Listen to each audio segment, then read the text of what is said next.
weird. All the elements of my stream just loaded in super weird. Hello, everybody. Welcome to this fine Christmas Eve. We're gonna play some D&T, as we always do.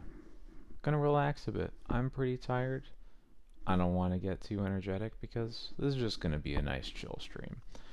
Thank you all for joining me. I'm gonna try to go all the way to midnight so I can count down to Christmas. At some point, might switch off of leagues and onto doing like Scryfall art game, things like that, but we'll see. We are finishing out the league that we started on Thursday. For the additional matches we played, I think we got 2 matches into a league last time. So we're gonna finish that off. And then we'll see where we get from there. And then hopefully get some nice blind names with some Cabal therapies.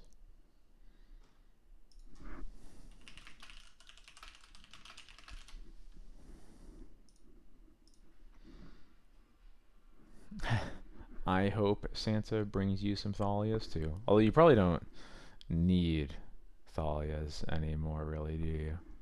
I'm sure you have plenty. Uh-oh. Santa always brings bad tweets. Oh no, that's a bad tweet. Katie, are you sure about that one? Katie, are you sure?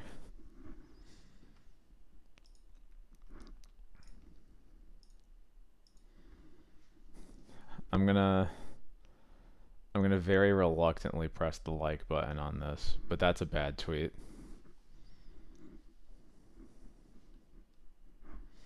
"15 days ago playing LED 5 color. What does that even mean?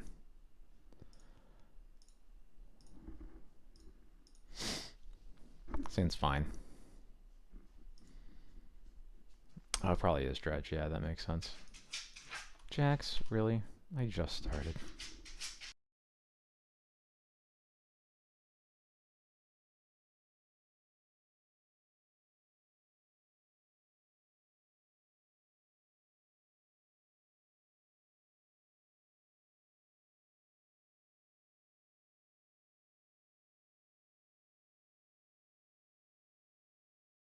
Alright, I'm back.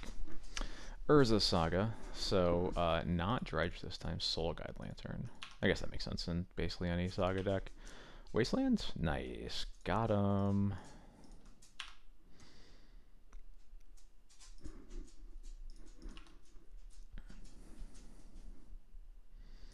Oh, get out of here. Wasteland again? No. Okay.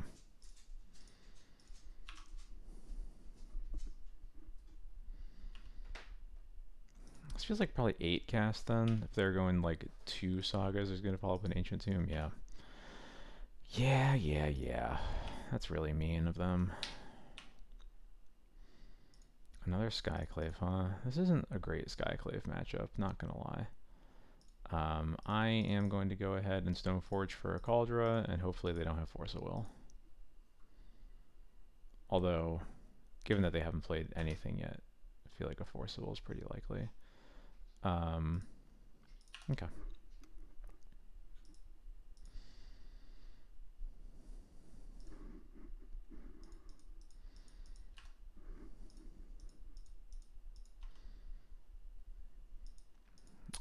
Unfortunately, I don't like that they aren't. Oh, Painter, got it.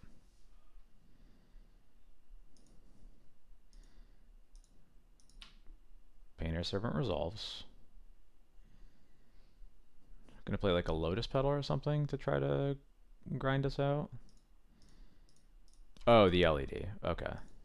Interesting. Staff of the Storyteller, sure.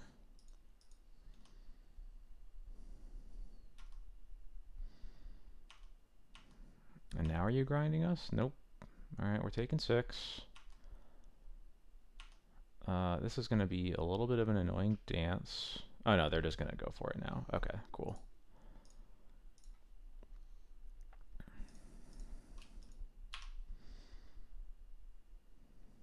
And they mill Recruiter, Scrublands. Okay, sure.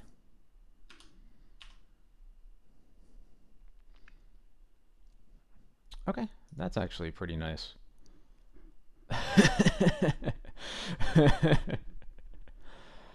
uh, what a tweet. All right.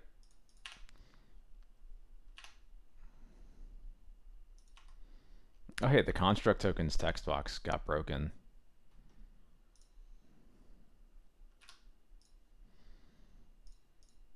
All right, so I still don't know why people are playing Staff of the Storyteller in a format where Bowmasters exists, but they are, so here we are.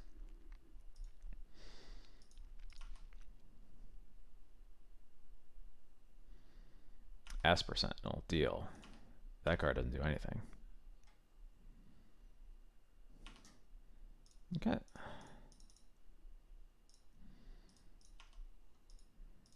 I was fine with holding back Cauldron as a potential blocker. Just to make it clear what my intentions were there.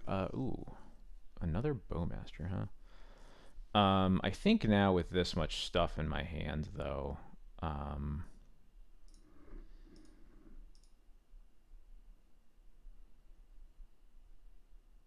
yeah, or I have plenty of blockers in play, so I'm just going to go ahead and attack for 5.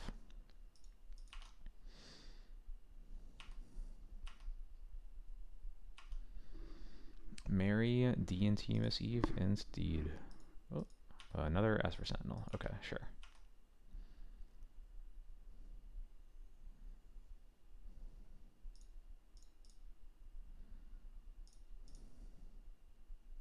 Okay, cool. They just concede. That makes sense.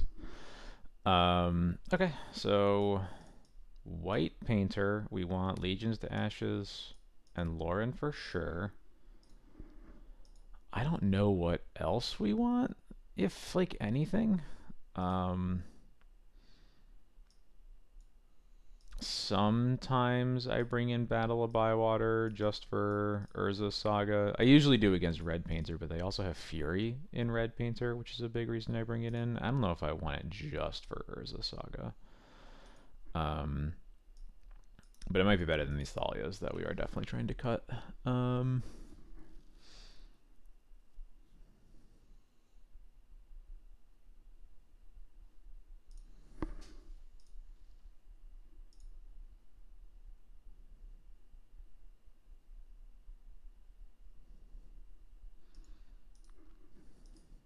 I'm sorry we didn't pick up our cookies. I was so tired today, dude. You have no idea. I napped for like an hour and a half a little bit ago. Yeah, they probably do have Torpor Orb, but oh well. We can't beat it, and there's nothing we can really do about it. So, um,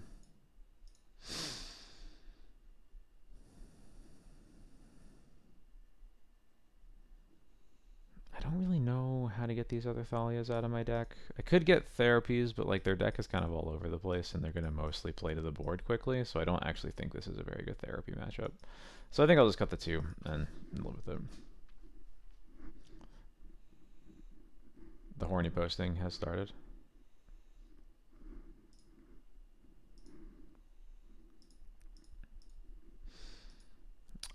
This has a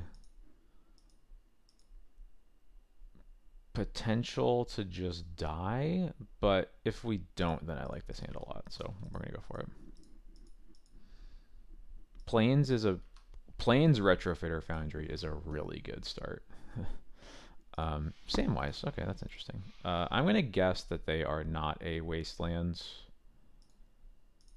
deck of any sort, and we'll just get a Scrublands.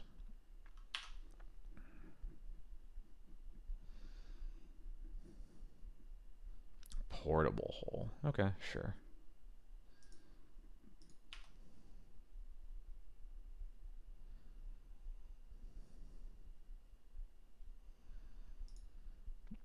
So we have another. They usually play Wastelands. Interesting. Okay. Well, I'm gonna start with the Stoneforge. Probably getting. I don't even know what I'm gonna get here. I guess Jite. Like Jite's not very good against Painter being an X3. It's either GTA or Sash, really. I don't think I want another living weapon when I already have the Cauldron in my hand. Um,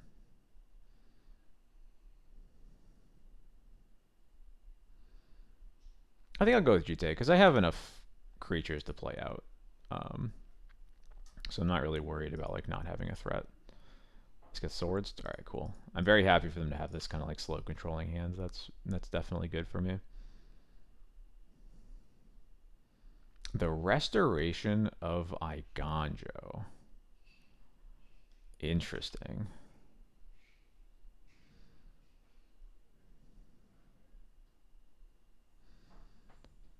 Okay, you may discard it. So they put they put a basic plains into their hands. They they can discard it to put it in right into play, which is it's just basically a land drop, I guess, at that rate. And then it'll be a 3/4.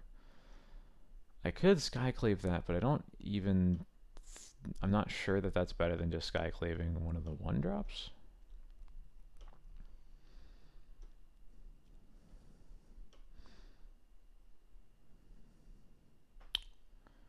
Their deck is pretty cool. I'm sure they're playing Oswald. That seems like a given. I think I'm gonna Skyclave. I'm gonna start by Skyclaving the Retrofitter Foundry because Foundry makes getting GTA counters pretty awkward. And this chapter 2 doesn't really do anything meaningful here. So, oh, Enlightened Tutor. What do you got? Staff. Okay. So they get to discard the staff and put it into play. That's pretty wild. Oh no, they're putting. Huh. Okay. Sure. Never mind. And they are drawing a card. They have a colorless mana left over, and then they play the plans. And then, do they do anything else? Nope. Okay.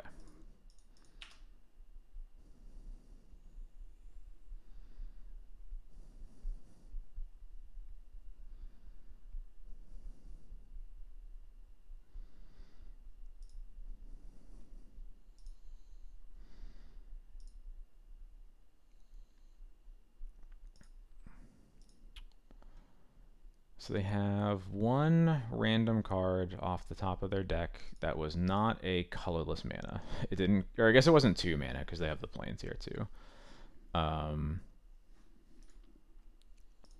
What do we want to do here? So I could just get GTA counters here.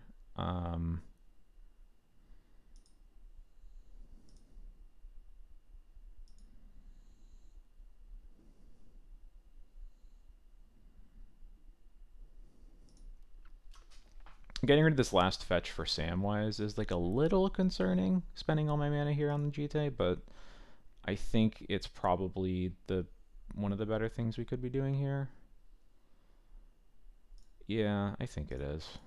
And in case they are playing Wasteland, I'll get a basic swamp here, just to be safe.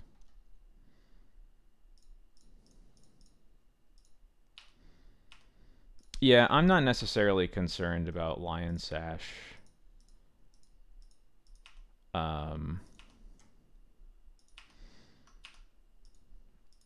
I'm not necessarily concerned about needing the graveyard hate versus it just being like a decent threat, and that's about it. Ancient Tomb is fine. It's a lot of mana, but much better than it being like Urza Saga or anything like that. Oh, this can make tokens. That's kind of cool.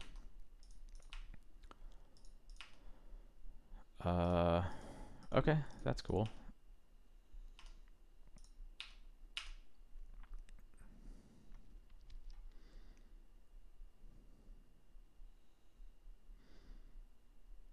Oh, I thought that was only when it attacks. Cards have too much text. Okay, I guess there's nothing to do about that.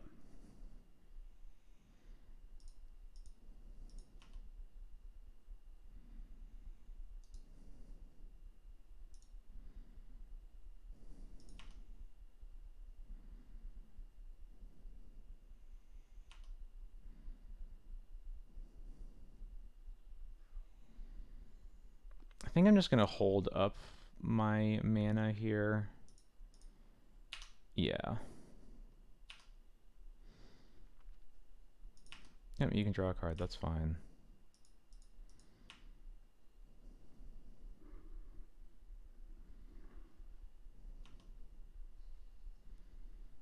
There's Urza Saga, potential problem. Another restoration of Iganjo. Apparently that card is all the hotness right now. But they already used their land drop.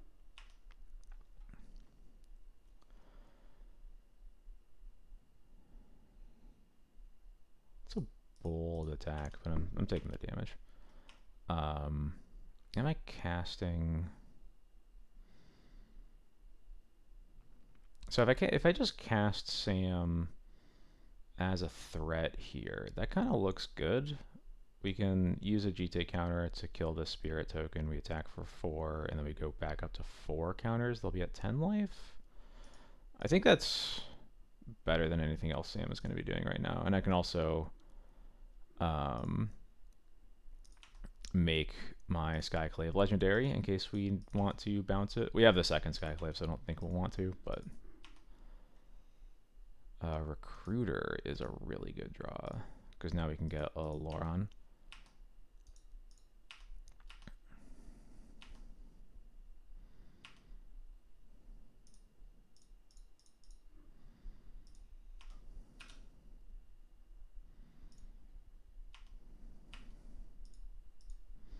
Let's see, so this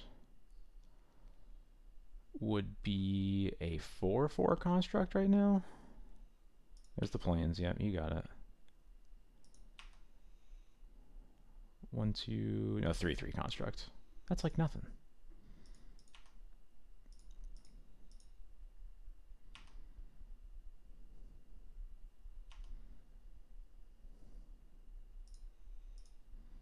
Oh no, 4/4. I missed the ancient then. That's what I was missing.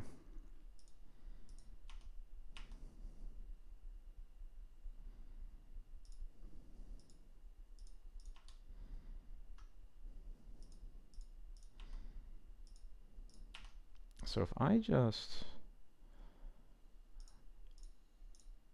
lure on this construct token, they are dead. Yeah, okay. All right, easy.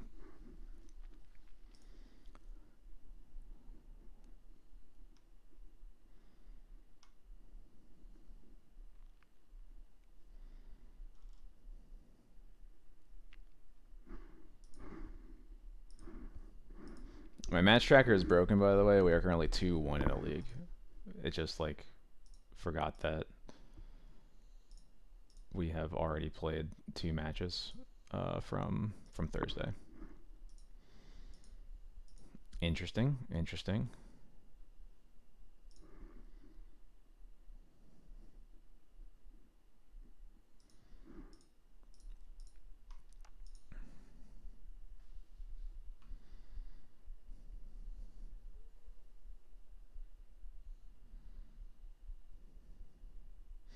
My opponent mulls to 6. This hand is weird. I'm gonna try it. Order of the Sacred Torch. Is that the card where you like pay some life to counter black spells, something like that?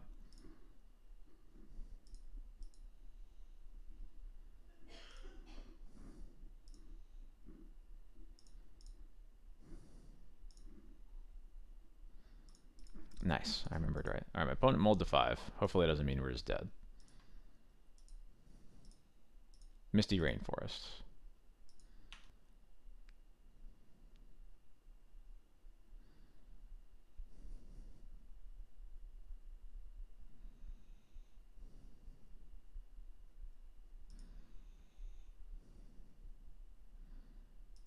Rhinos, okay. Got it.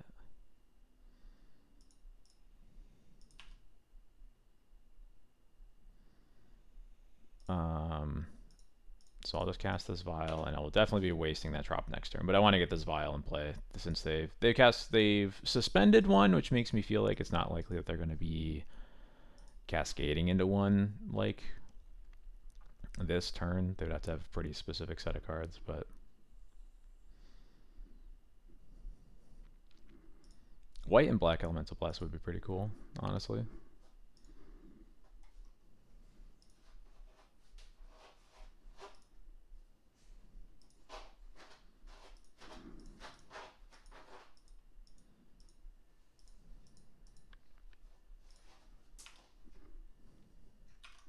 Merry Christmas to you as well, Kuroto. Okay, hopefully they are not going to cascade here, but it's a mold of 5. It's obviously possible, but I think kind of unlikely that they have exactly, it'd have to be exactly Simian Spirit Guide, Violent Outburst.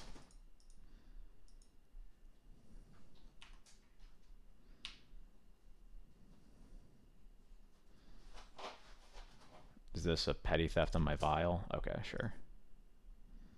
I will cast it. Yeah, the Wasteland is kind of annoying with our hand here. That going to make casting these 3-drops harder, but that just makes the vial even more critical. Oh, Force Pitch Lorien? Okay. Well then. Interesting, interesting. I just want a non-basic here would be amazing. Fetch land would be great. I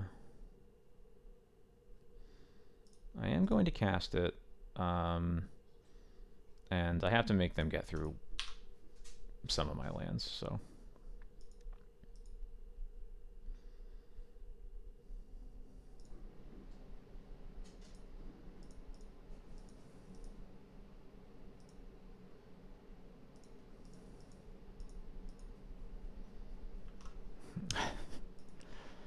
Thankfully, of all the decks that can beat 4/4s, this might be the best one.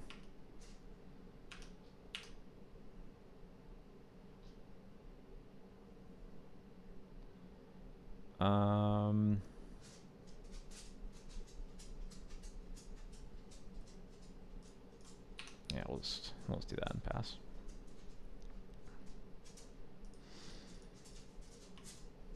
All right, so they have 2 4/4s now.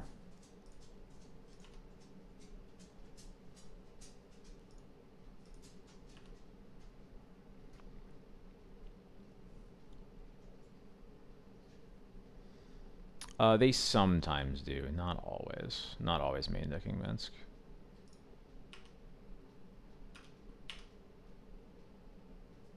Okay. I was really hoping to draw a 2-drop. So I guess that's fine. So we can recruit for a Stoneforge and then probably pitch Laura into the Solitude to kill one of the rhinos, and the Stoneforge gets a Batterer Skull that probably wins the game.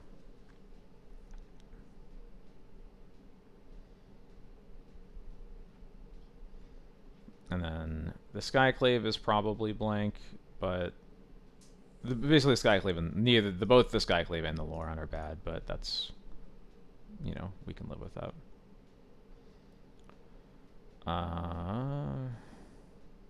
Yeah, I'm just gonna get a scrub land.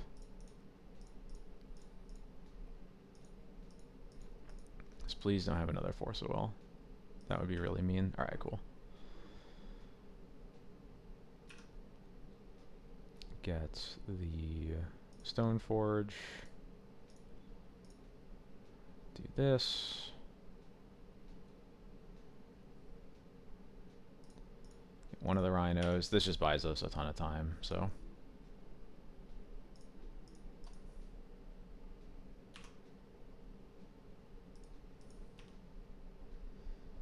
You just gotta hope the Stoneforge doesn't get like Dead Gone or Fire Iced or anything like that.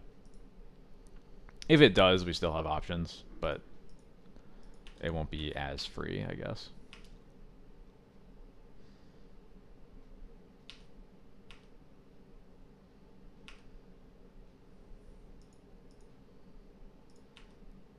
Okay.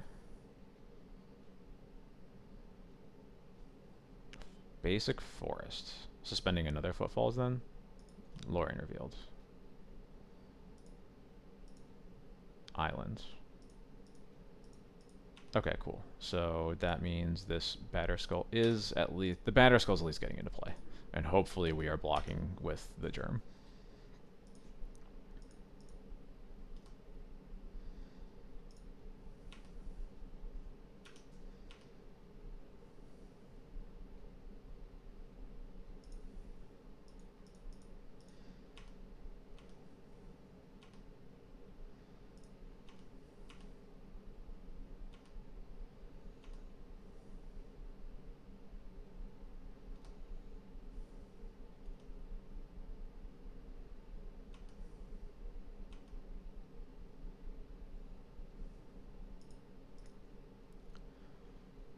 Okay. Could mean a red spell, could mean a brazen borrower gets flashed in. Either way, we're starting with this.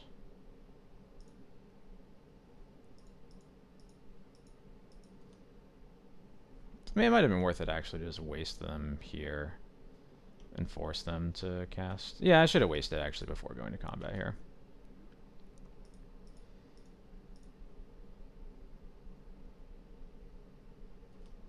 Okay, that's fine.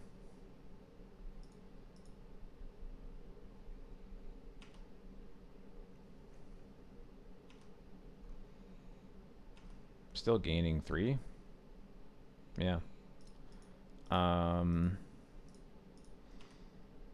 am going to vial in the Skyclave just as a 2/2 here, then, because that Brazen Bar was like one of that's basically like 2 targets in their whole deck. So,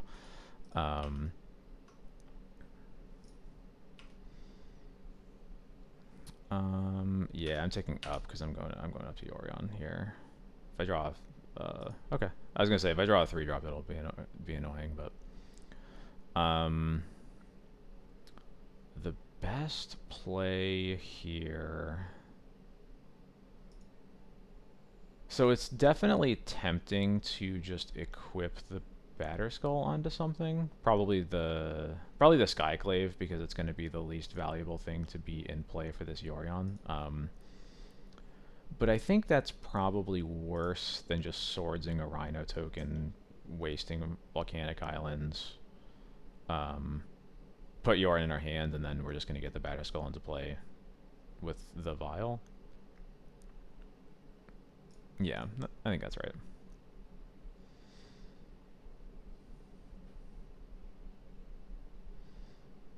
Cutting them off a red mana is definitely important here. Also, cutting them off casting this Brazen Borrower.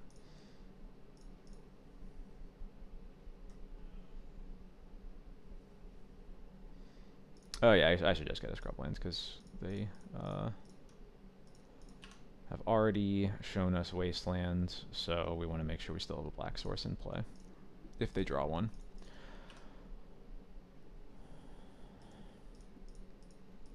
The kind of funny thing here is I could just triple block. I'm not going to. It's a very risky triple block, but having something in play after a triple block is kind of funny. Yeah, you got me. I go to 13.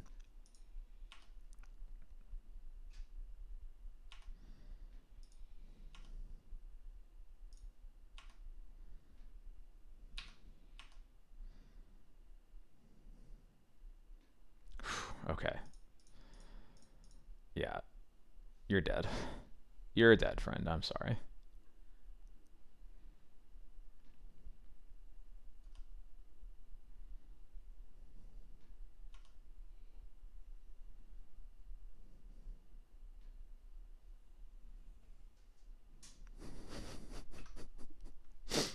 Okay, that is pretty funny. I'm not gonna lie.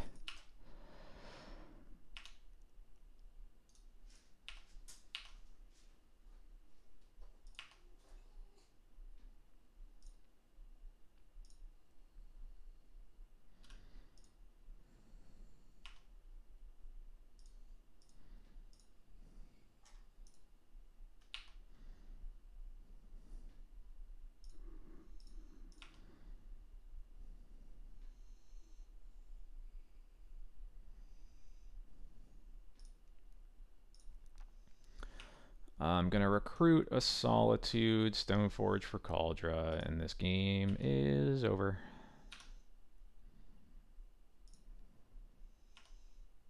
Yeah, okay. So go to sideboarding, getting these Teagues in, getting these battles in, this Legions to Ashes, and some number of therapies, but I don't know exactly how many yet. GT, or I guess I usually cut.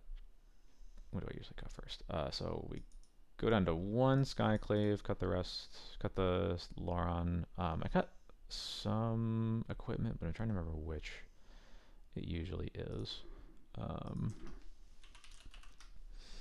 It's definitely not Batterskull. The GT is pretty bad.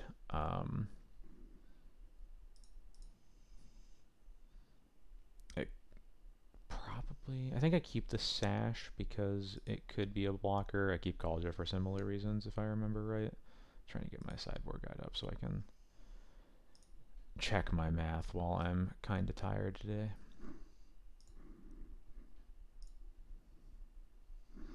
Oh yeah, I do bring in surgical, right?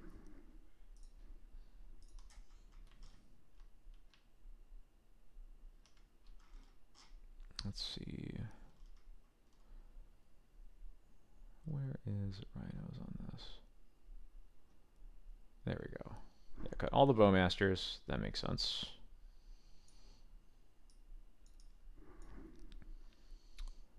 Cut all the Bowmasters. Cut Lauron. I usually cut Cauldra. Okay. Oh, that actually makes sense to me. So I think this is usually what I start with.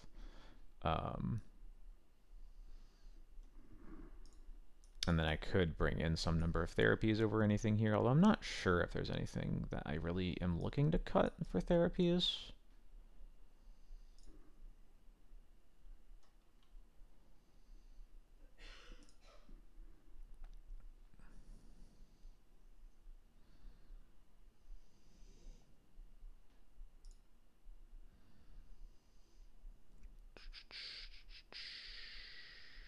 I think I just like this as it is. Yeah, okay.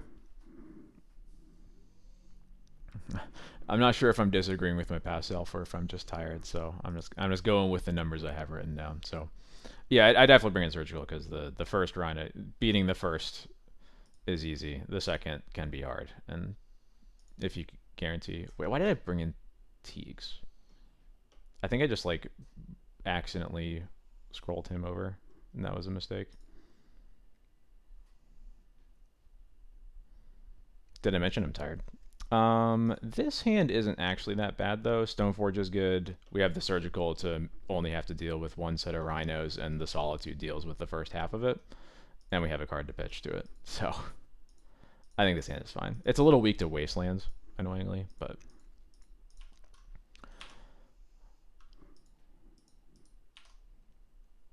Teague is good in a lot of matchups. This is not. This is not one of them.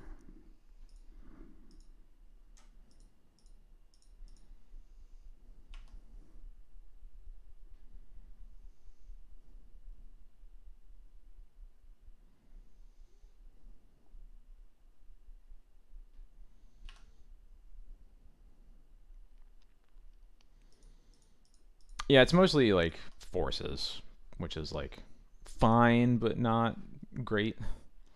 Um,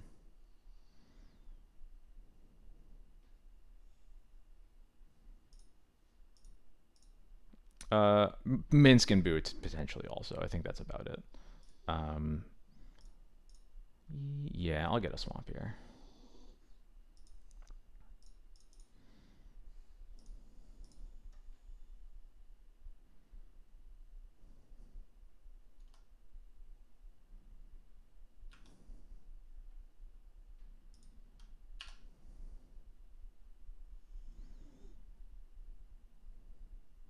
Yeah, yeah, I agree. I definitely just I got trigger happy with bringing in my cool green card.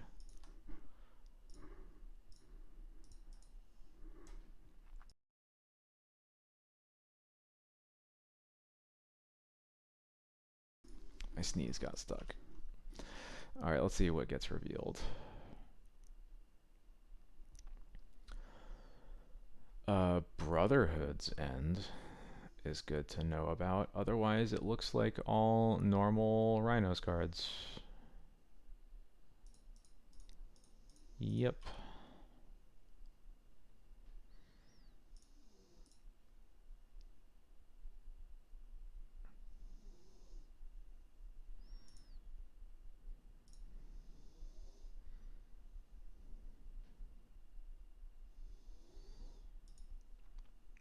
All right, cool. Their hand is okay. The fire ice is a little annoying, but the fact that their hand is just two more cascaders is actually really good for us. Okay, they have one Minsk and Boo, and then the Force of Vigors.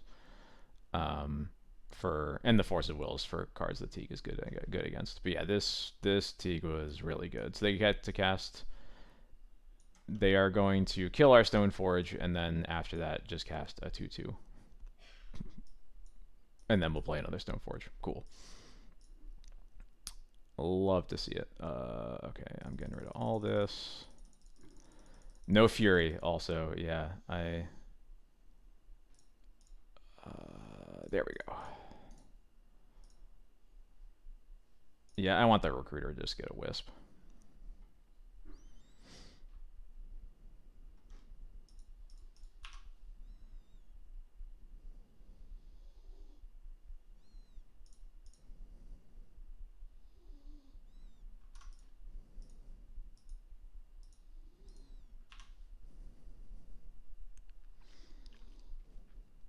There's the Misty. I assume that you are going to fire my Stoneforge Mystic.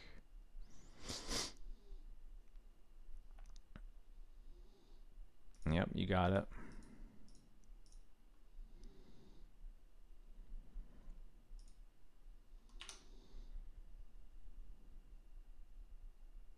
Even better. All right, cool.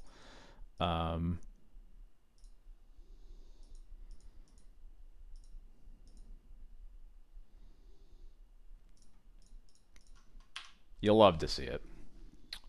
They pitch their only card with text. And then we get rid of one of the last threats in their deck. So they have like, I forgot to check how many Brazen Borrowers there were, but it's basically probably 2-ish Brazen Borrower, 1 Minsk and Boo, and then 3 Shardless Agents as the last cards in their deck that can win the game. So yeah, I'm pretty happy with that. I think this Recruiter is just going to get another Stoneforge.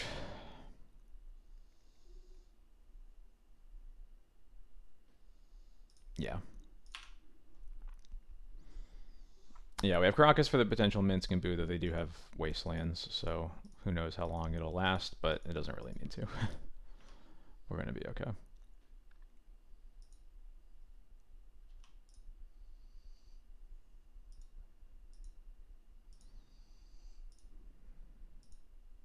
Assuming just getting lands out of their deck because they need to draw to those 6 cards that matter.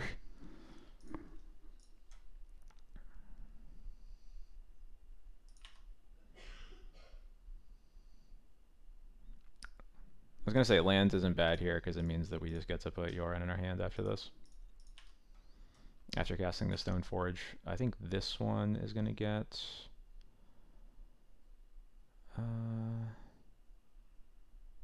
not actually sure. I'll get the Jite as a backup lifelink source. In case the Batterskull gets Force of Vigored.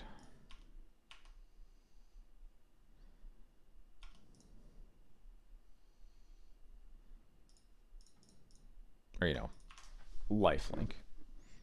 Gaining life.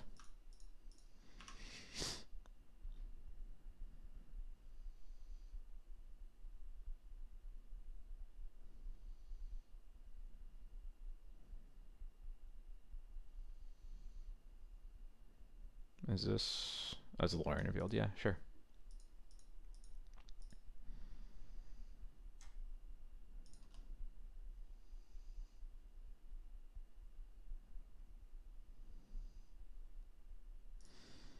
Well, after they cast Lorien revealed is a really nice time to draw a Thoughtseize. Yeah, okay. they're off it. And I don't blame them.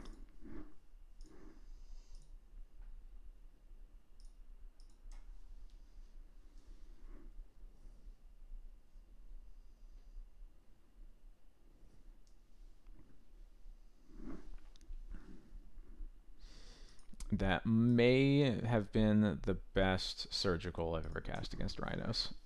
That was pretty absurd.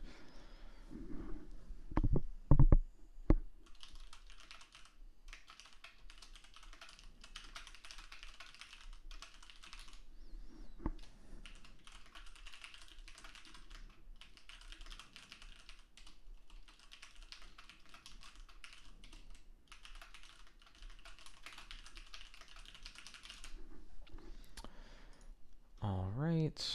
Our opponent playing Beanstalk Control, according to Goldfish. I'm going to keep this hand against literally anything.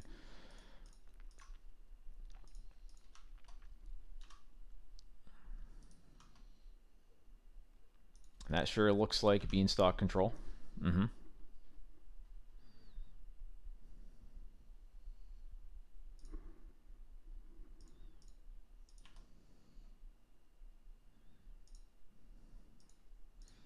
Got a pretty nice curve here. Hey, Jerzera. Hope you are having a fine evening. Playing Bug Beans? Is this a bean or... Okay, Bowmasters. I was like, is it a bean? Is it a Bowmasters or is it Witherbloom Commands? Could be any. I am going to play my Thalia next.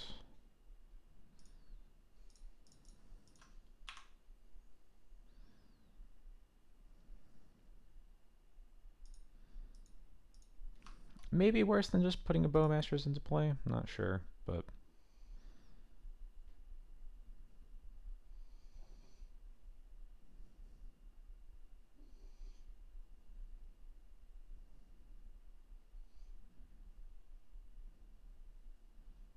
Okay. If something's getting edicted, I'd rather it be Thalia, so...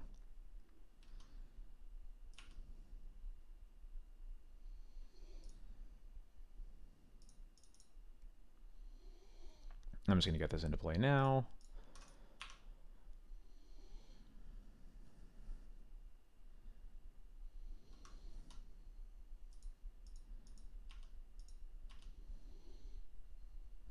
If they had another Bowmaster, they would have used it on the Thalia for sure, so... Whatever other removal they have is probably not going to be as easy to use.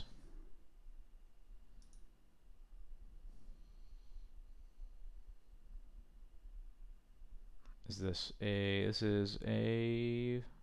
Murktide. 5/5 Murktide. Okay. Well, that's annoying. We don't have an answer for that at all.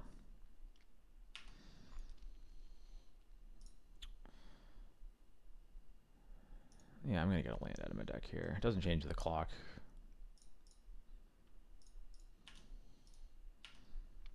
Give me something. Wasteland is not really it.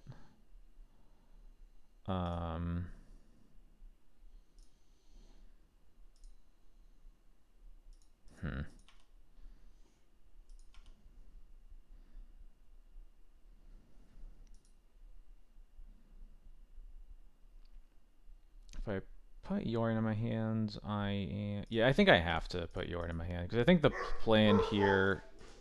What is happening outside? Is probably cast Batterskull next turn.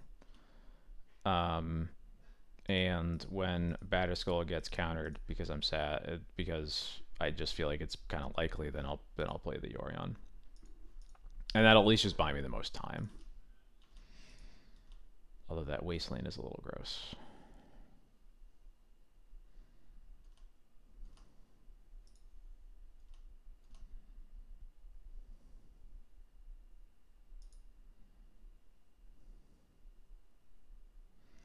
I wonder if they waste me here, honestly. It's probably smart for them too. But I don't think anybody... I think it's unlikely they would make the choice to. Oh, now they do it. Sure.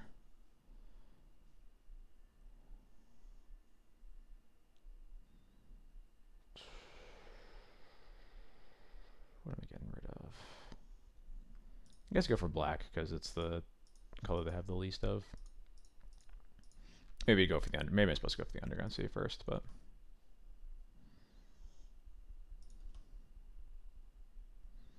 Source Splashers? Solitude? Something? No.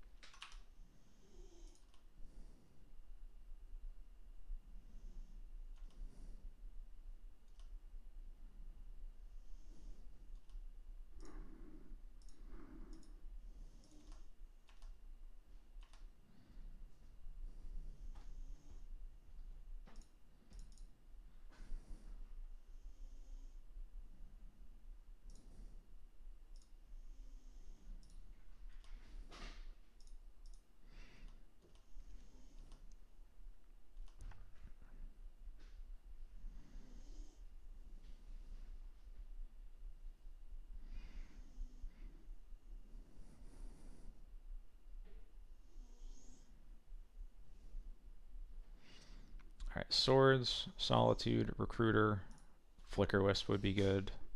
Ooh.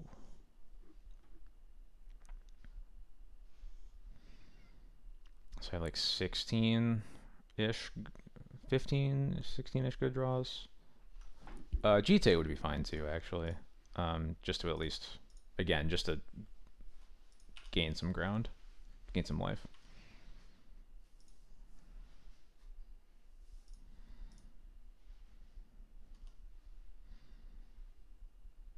Unless this is just another Murktide.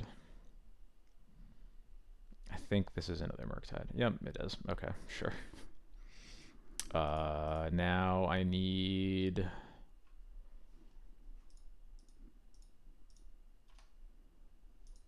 I guess this one's still a 4/4, so it's the same situation, but we need another one of those cards right afterwards.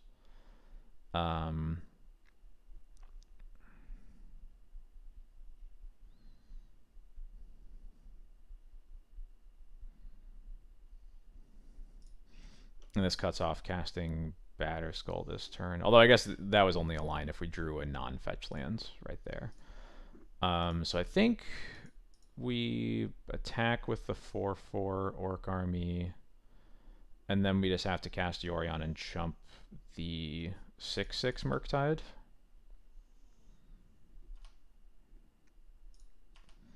And if they have a Force of Will, which is reasonably likely because they've cast 2 Ponders and haven't cast a Force of Will yet, then we're just dead. But just not much to do when we don't draw any of our Murktide answers in our deck.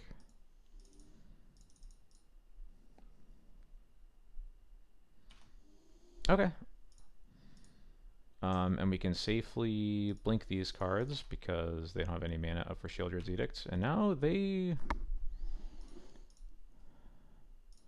It's kind of looking scary for them, honestly. But they knew this was all coming, so presumably they have some... I'm going to have to operate under the assumption that they had a plan for this.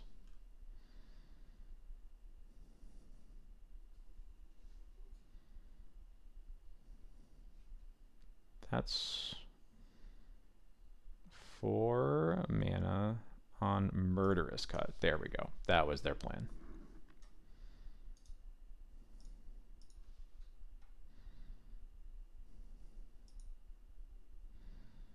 Okay, so I like this matchup, but sometimes that happens. But we have a lot of good cards to bring in.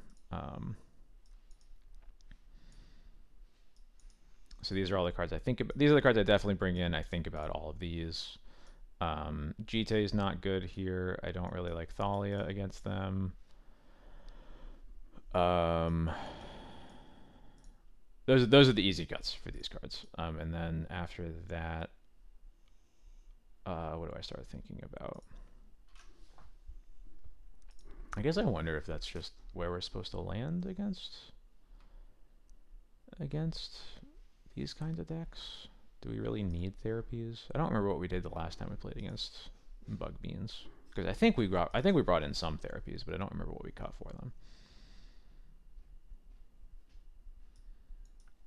But I'm also sort of interested in trying out Battle of Bywater because Murktide is like the only way they answer, or the only real way they win the game. So like even though Battle isn't good against most of the cards in their deck, they're at least an extra removal spell for the few cards they have that do something. Um,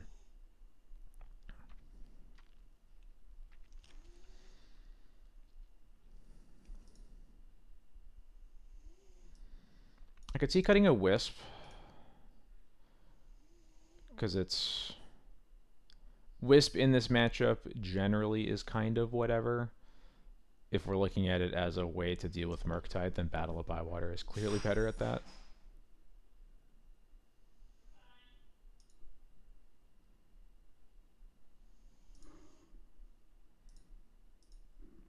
I definitely do not want to cut Thoughtseize in the matchup.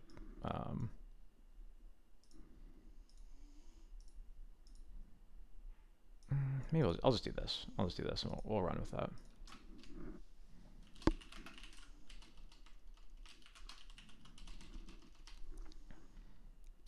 I will play first. What do we got here? Cool. Hand of Uncastables. This hand is okay. I don't... It's 3 Solitudes. This Teague is protected by the Crocus, but the Flats has to get a Savannah.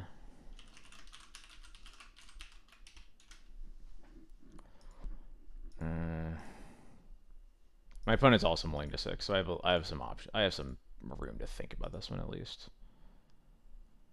No, I just...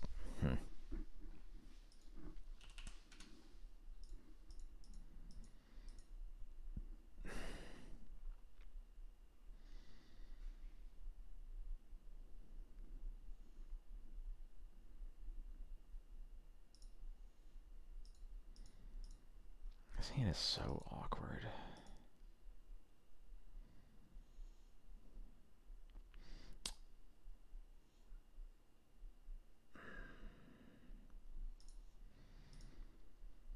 Yeah, it cuts off... It sort of cuts off Beans. It's not as... Teague definitely isn't as good against the bug decks as it is against the 4-color ones. But this is probably still keepable.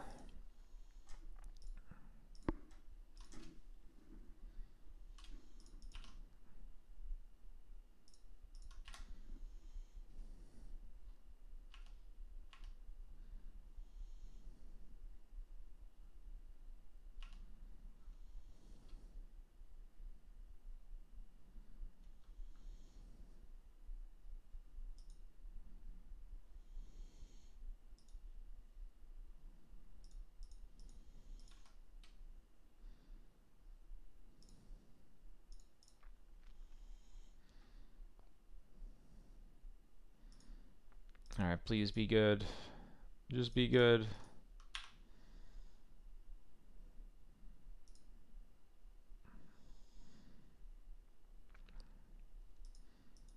So it could just get pushed or edicted here, potentially. But it does not. Okay, cool.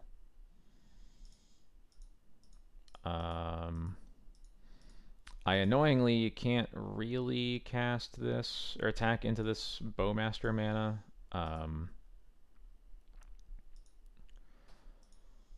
So I think I'm just holding here.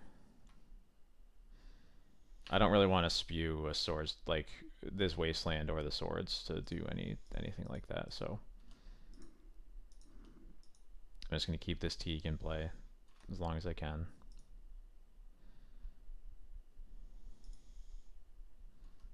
Okay. Basic island is interesting.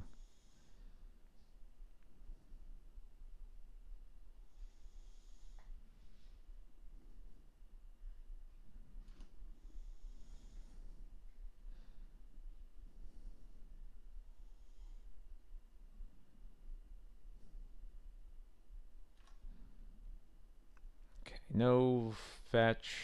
They might have a Lorien revealed. Ooh.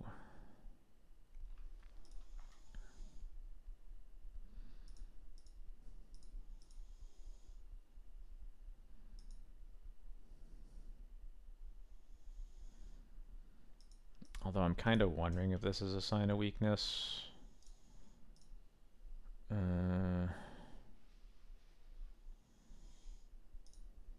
Yeah, I'm going for this. Okay, it's just another brainstorm. So digging one deeper for a land. I guess that's why they got the basic island, because they were still digging for a land and wanted to be able to cast cantrips at all.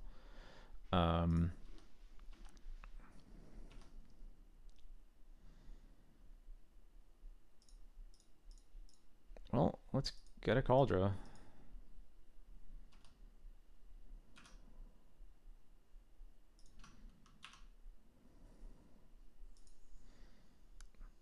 Wish we had our own land there to play so that we could still have this Caracas up, but...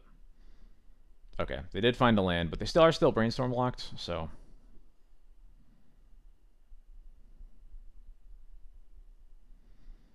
Also, if their removal here is Sheoldred's Edict, it's a little awkward.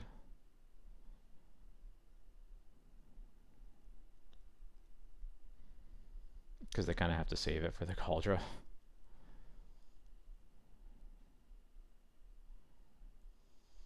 Oh, Dismember. Dismember on the Stoneforge, sure.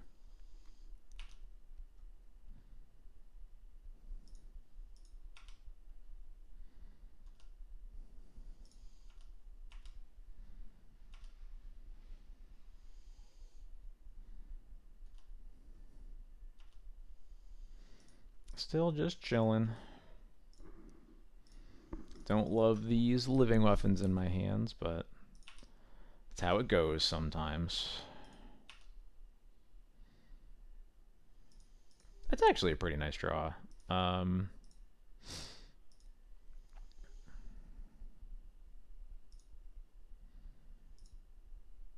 Yeah, I actually like that a lot.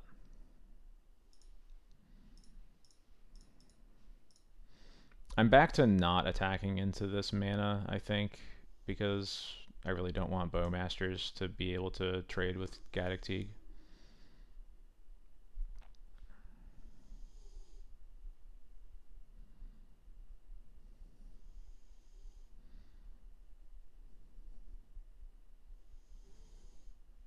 Yep, like I said.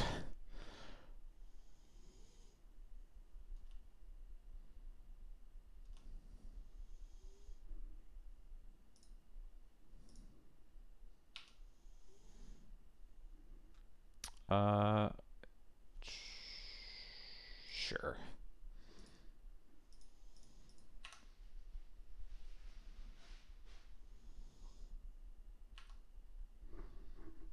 Mom wants to know if you've been dreaming of a white Christmas.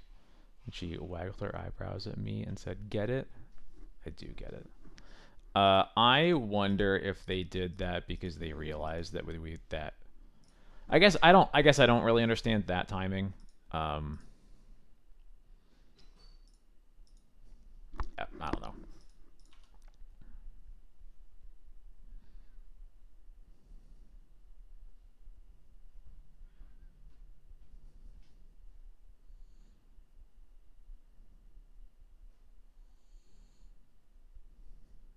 Here is a Murktide.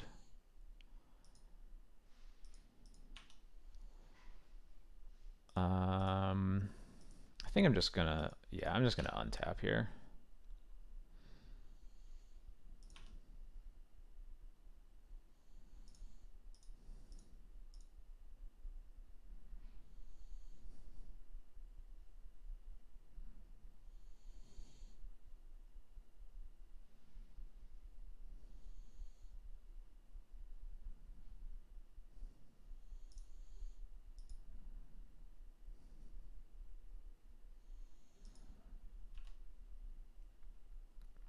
We still just chilling.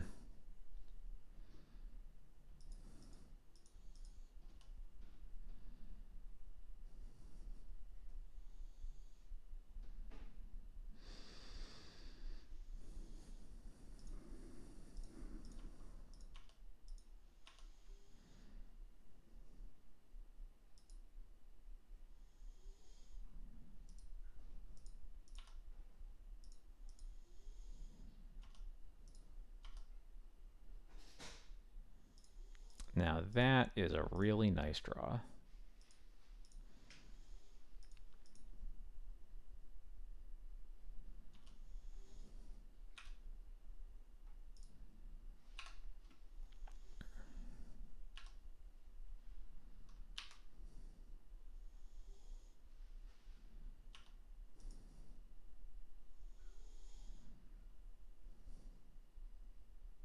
Ransom? Sure. Okay.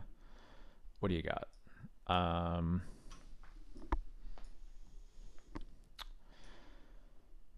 Deed, huh?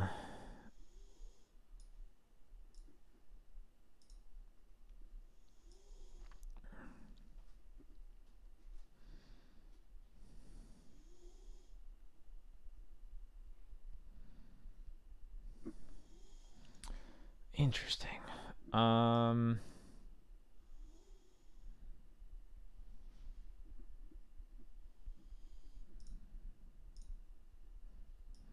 I really want them to take a pile without Pernicious Deed, but I'm trying to figure out.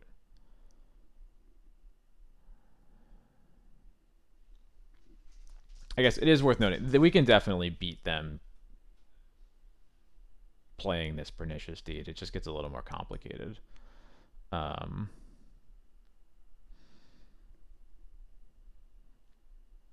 Maybe I'd split it like this. I don't really want them to have this Wastelands. I'm trying to figure out which combination here is worse. Man,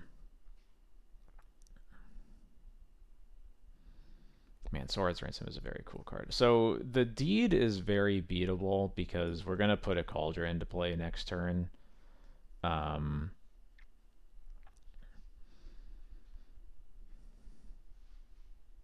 And then we don't care about the Stoneforge dying to the Deed. Once they pop the Deed, we can bounce Samwise and then buy back something that Deed kills. Or just bounce the Teague. That's the other way to go about it. This Wasteland is like sort of annoying in that it will like get our Caracas out of here, but we're gonna get at least another land with Sam if they do that. So I think I'm fine splitting like this. Yeah. Because the Wasteland is also the Wasteland's also very hard to use. Oh god, why is everything stop? Oh god, I hate when Moto does this.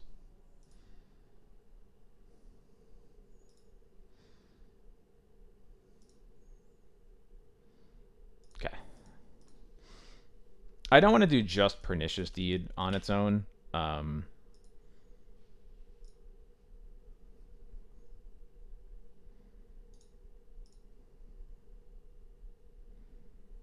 Yeah, so this is fine. This is going to be fine.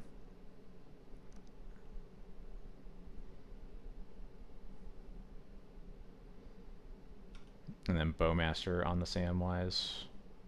Yeah, sure. That's fine.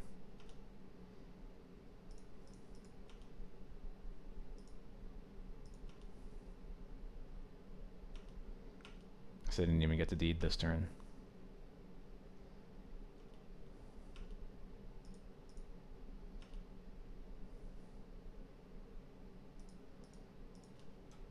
And I'm going to tap a Stoneforge. Yeah, okay. I like where we're at now.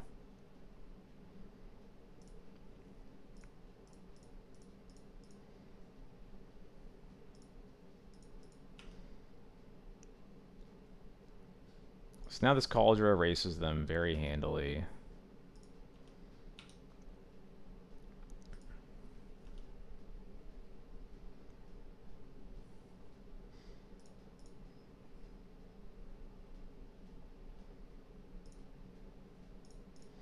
I'm going to put Yorin in my hands here.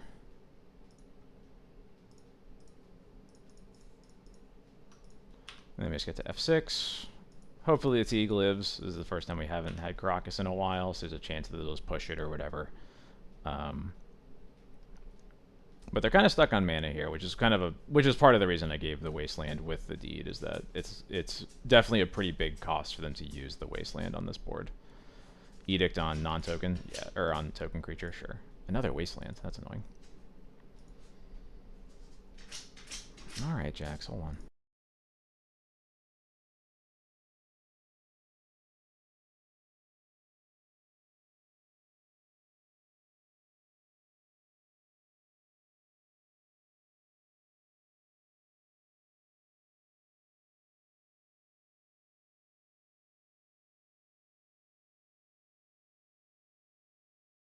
All right, I'm back. But so the important thing to understand about Pernicious Deed here is that it's not a like, we are still the control deck against them, because of how few ways they have to win the game, and for that reason, we are still like them putting Deed into play is a complication. It's not actually advancing their game in the way that they need it to, which is why I'm not usually concerned with it coming into play. I'm just gonna chill and put Batterskull into play. Let's have another big thing that Yorion can reset if we need it to.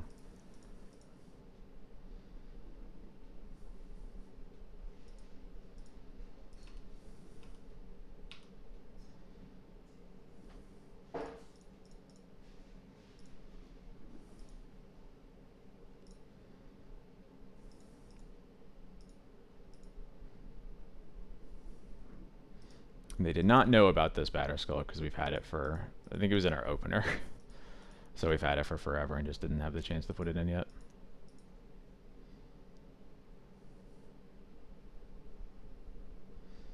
How many Wastelands? It's just been 2 Wastelands from them. Okay.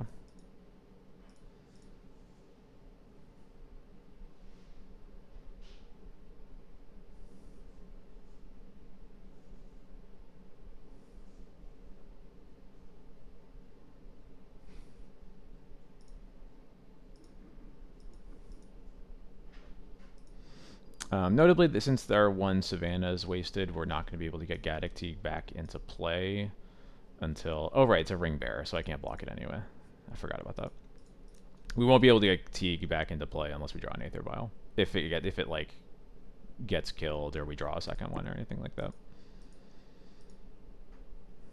Okay.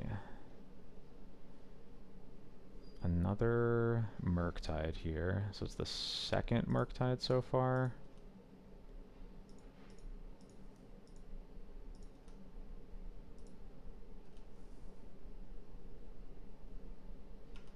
I would be happy to draw a land here. Not a land. Unfortunately, Stoneforge is not a good draw anymore because we have all the equipment out of our deck. So I could just hard cast the Solitude here. The main concern there is that they are usually a Daze deck. Which is making me consider... I guess since the Stoneforge is dead, I could just pitch the Stoneforge. Yeah, I'm going to do that. Yeah, just pitch the Stoneforge. Make it so they can't Daze it.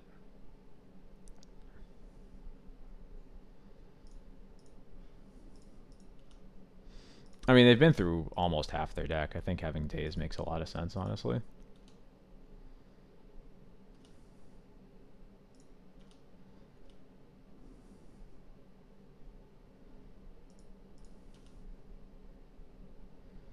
And, like, we're ahead enough that we can afford to play around it.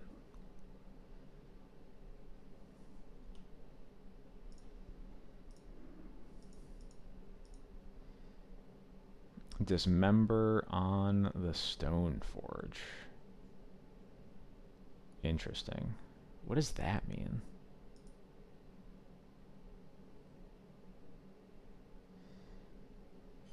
I think that means a Shieldred's Edict. So I'm going to put this Sash into play.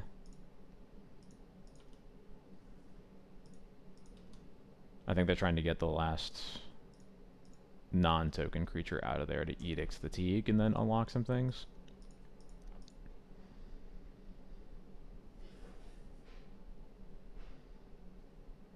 powder keg.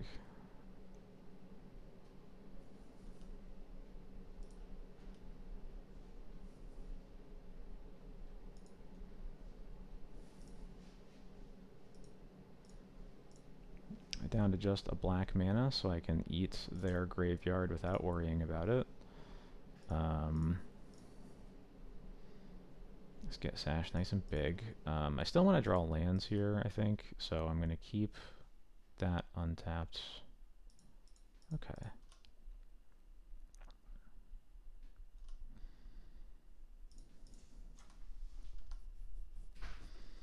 Wouldn't be surprised if the keg gets blown here to kill the germ.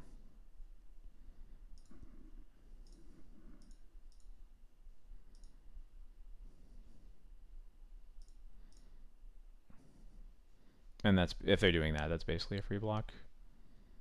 Oh, they're blocking like that? Sure. Yeah, that's fine.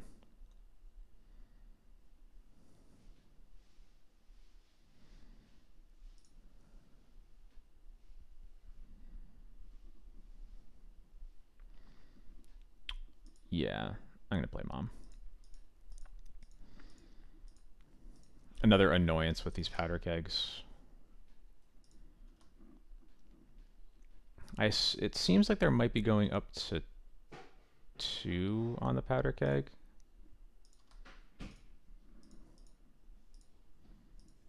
To kill Teague and Sash, which makes sense. Green, black, Bowmaster, or a Beanstalk.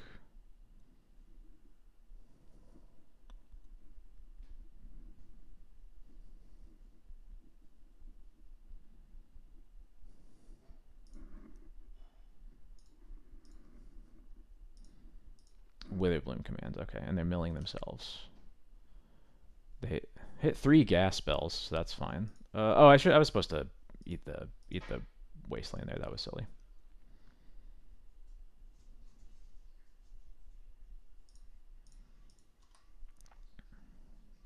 I forgot there was still a land in their deck or in their graveyard.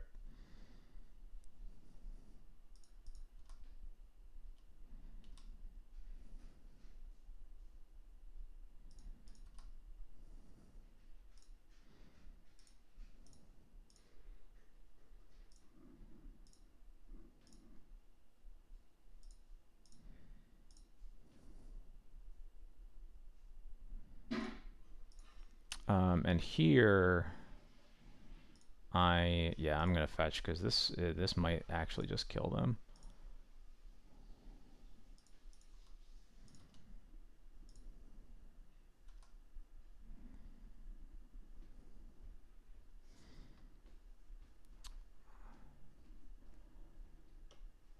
Pitch Solitude, they go to 12 attack with everything.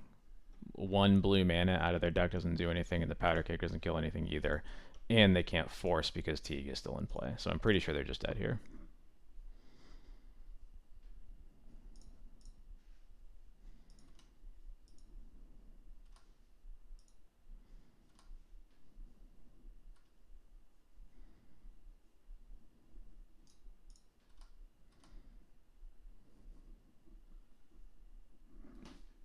Deal. Alright, cool.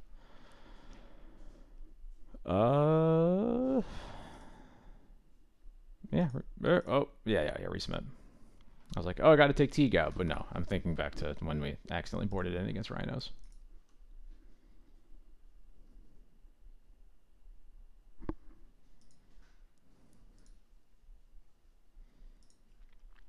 It's a good hand. I like it.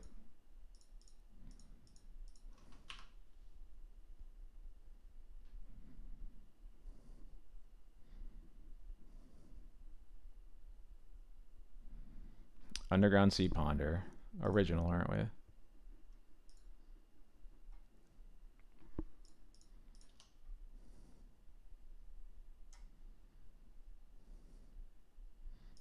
Yeah, I'm just gonna start with a Caracas. I don't want to commit this Marsh Flats to getting anything until I know whether we're drawing more lands.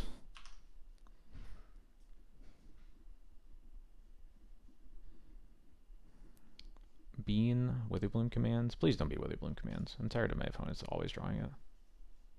It looks like a Wither Bloom command. Yep.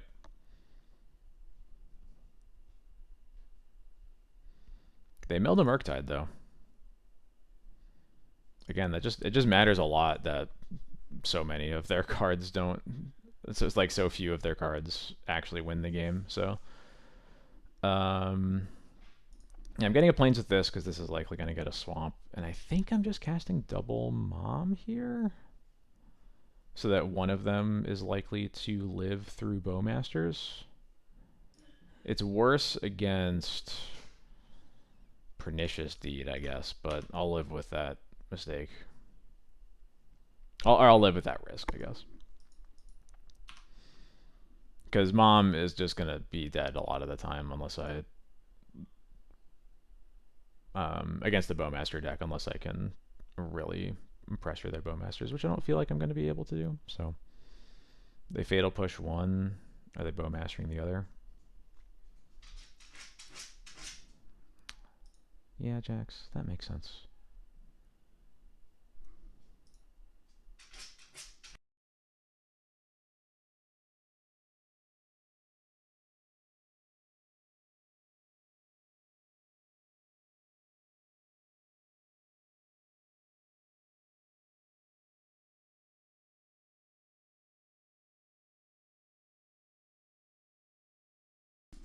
Just a regular feature. Oh, what happened to my camera? Hello?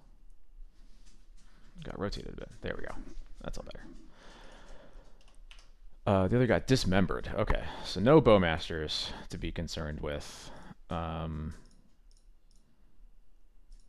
Which is good because they don't have a lot of ways to kill a Stoneforge if that's what they're using on Mother Runes. I think I'm gonna sash here actually because I want to make sure I have something to do. Maybe not. No, never mind. I'm just cold striking them.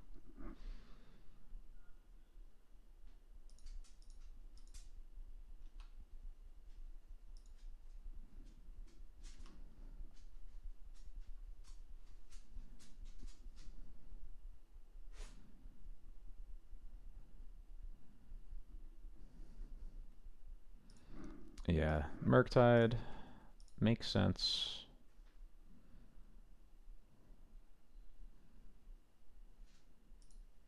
They keep 2 spells back. Could be a follow-up Murktide happening soon, maybe. But they are losing this race as it is, so I'm just gonna put my Cauldron.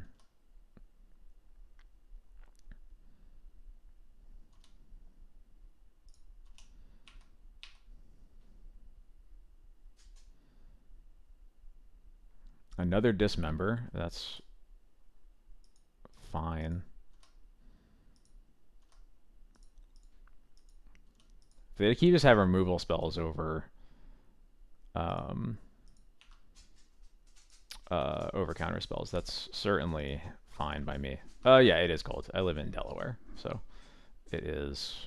Today was a little warmer. It was like high 40s, but it is still pretty chilly, yeah. I'm going to start with the Legions to Ashes because the Battle of Bywater has... Oh, whoops. Has higher upside if they like cast a second Murktide or something like that. This could be a hard cast Force of Will, potentially.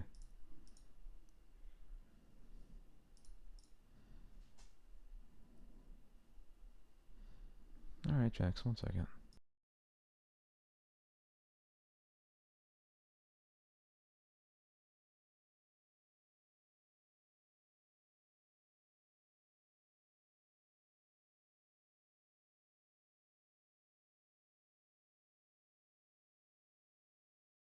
Alright, that resolving is nice.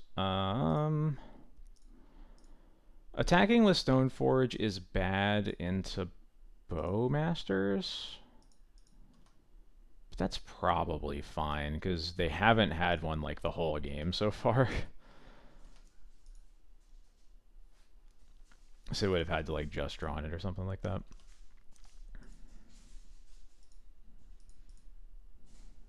Yeah.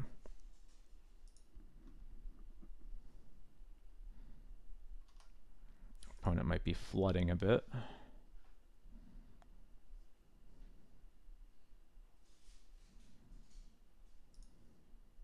Looks like no... Oh, is this Lorien revealed? Sure, okay.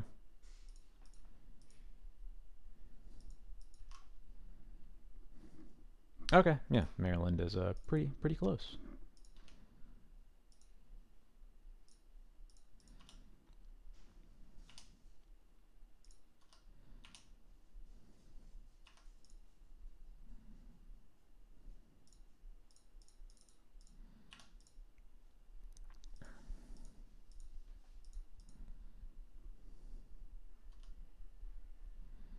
Do they have a... Okay, I was wondering if they had Mystic Sanctuary in their deck, because I felt like they had to, but I hadn't seen it yet, and I was a little surprised. Alright, there's a lot of cards they're drawing, so that could start being a little bit concerning. And they're going to waste our Caracas. That's so mean.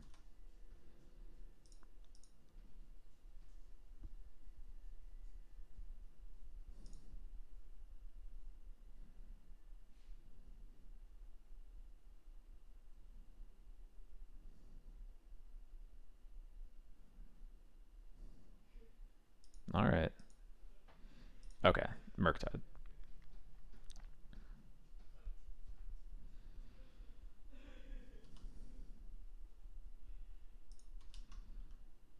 Alright, so hopefully they didn't draw Force of Will.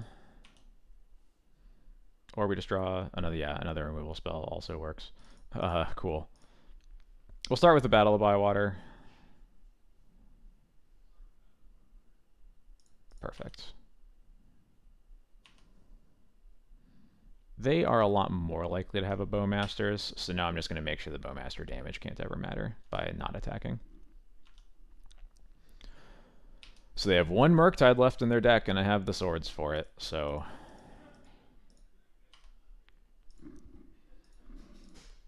Obviously, they haven't cast a Force of Will yet. They certainly could find one, but, like, they need... that last Murktide in their deck is, like, the only card that matters. Unless this is about to be a Torok. Yeah, okay. That changes things. That changes a lot. Please don't discard our Yorion. Okay, cool. Jax, please pick a side of the door to be on.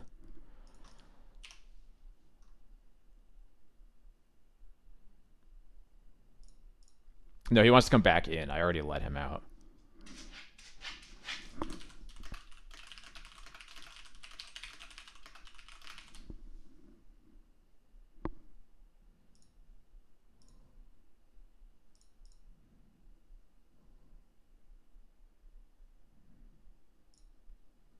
Stifle? Okay, whatever.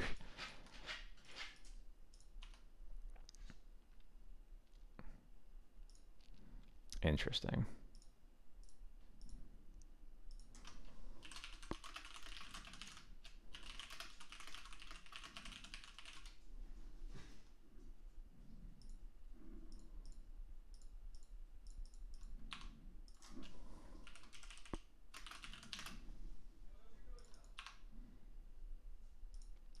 So we have another battle as an answer for Torok. We also have Caracas.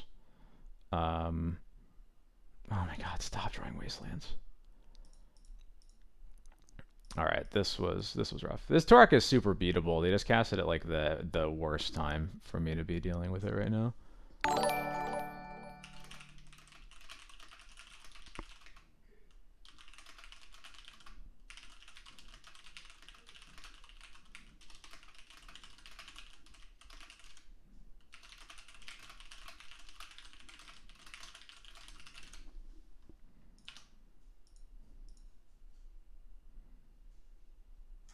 I forgot to board this card out. Or no, I'm sorry. I'm going absolutely crazy. No, that card's supposed to be in my deck.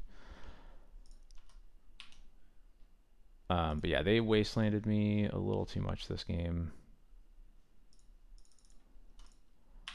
But at least I can maybe just race them here.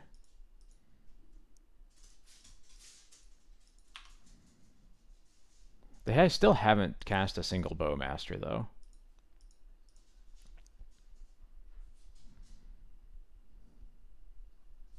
Okay, yeah, there's a Bowmaster.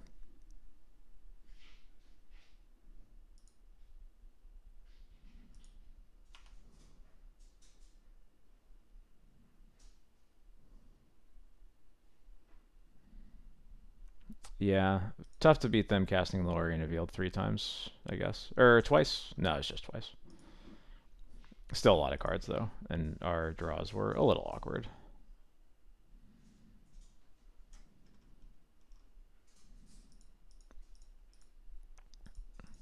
We still have a game here to play if we draw like a Caracas. Plains. There's still a chance, although not a great one.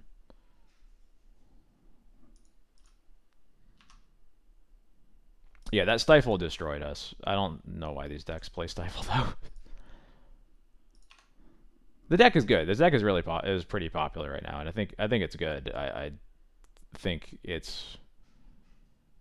definitely has weaknesses against us that we were almost able to exploit, but this Torak in the sideboard can be a little rough when they draw, when they like always have Wasteland for our Crocus and Witherbloom to finish it off. Yeah, okay. Yeah, that was a frustrating way to lose that one. 2 Wastelands and the Stifle was just a lot. So that will end at a 3-2. And because I'm just curious. Oh, right. I don't know. Mudo's so weird. I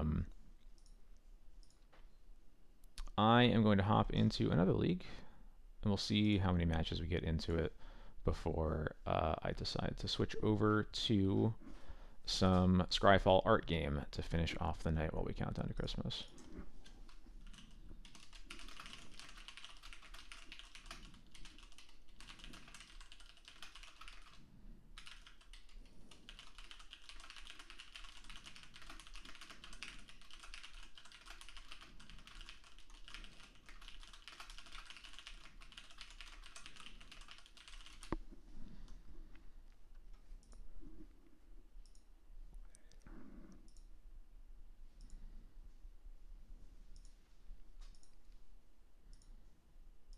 Oh, sorry. I had like 7 things going on. Thank you, Always Home, for the subscription. Really appreciate it. It is Pepcorn, in fact. If you don't know the story behind the deck name of Pepcorn, is that an old D&T streamer by the name of Bara, back on Justin TV, he streamed under the name Gay Jesus of Nazareth. He's a Danish player, if I remember right. We're gonna mulligan this. He brewed a deck called Spicy Popcorn. This deck doesn't have. This isn't great.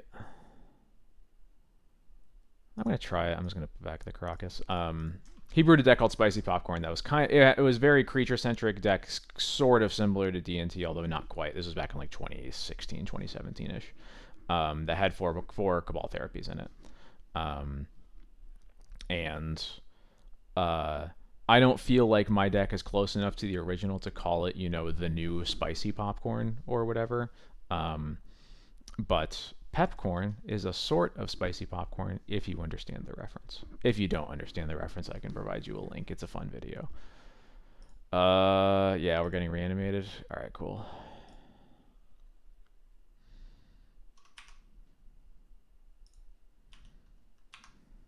Sure.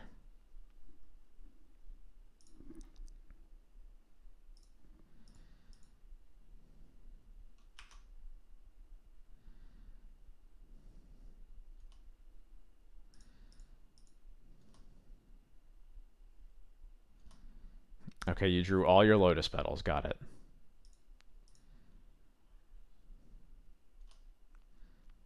Do you really need to keep going off?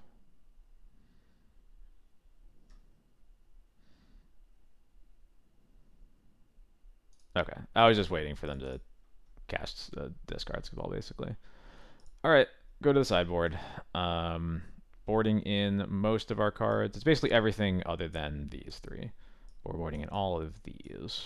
We cut the Batterskull and the Jite, a Plains, We get rid of the Loron. We keep just one Skyclave in our deck. The Sam is whatever. Oh yeah, we board out the Flicker Wisps, and then we need one more cut.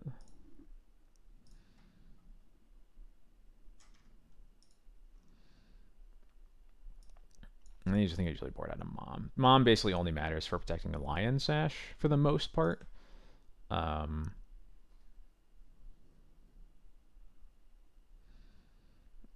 Which it sometimes is good if they're playing Wear Tear.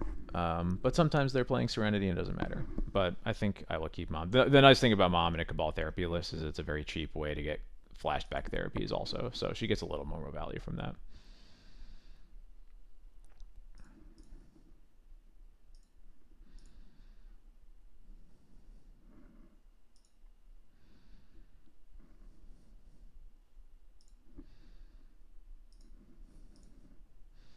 Can also sometimes just be fodder for Archon of Cruelty, although obviously we ideally don't get to the point where an Archon of Cruelty is in play anyway.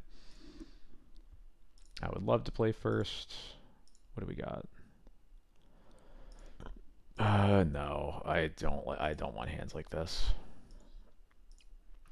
Don't really want hands like this either. Another 6 with the Thoughtseize with 2 Thoughtseize and 2 Caracas, but no Black Source.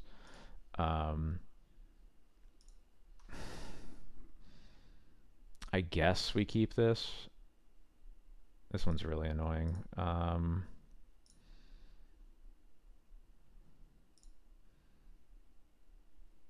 think we're putting back maybe like this. I'm not sure.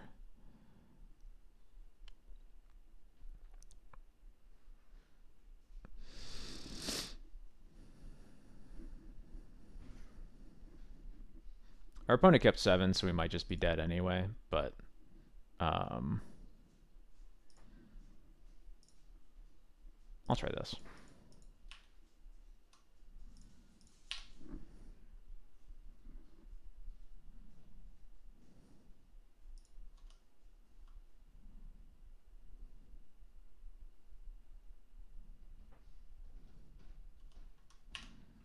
Okay, we are slightly alive. Skyclave is not the kind of card I wanted to draw, but I'll live with it. I just want to draw literally any land, so that I can threaten Sash next turn.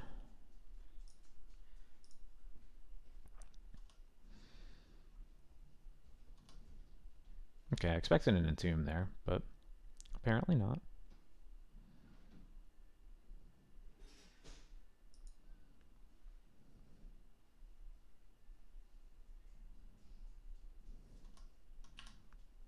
Okay. Land. Well, if I'm gonna not draw a land, that's probably one of the better ones.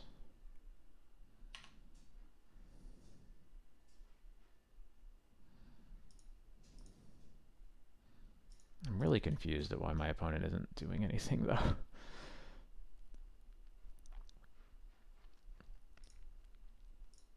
Oh, them putting Archon. Oh, I have to unlock. I'm going to surgical them in their draw step. Letting me surgical Archon feels great. Because that's the card I'm really scared of more than, especially with this Caracas out. Once you have Caracas out, Archon is definitely like the scariest card. So they have 2 Atraxas. They sideboarded into Voidwalkers, and they have Griefs, Shieldreds. Okay, so they just have a handful of a bunch of nonsense, kinda. They don't have... Oh my god, Jax, please leave me alone. They don't have a way to get another creature into the play. They have 3 reanimation spells. I'm gonna take a quick screenshot before I forget. Okay.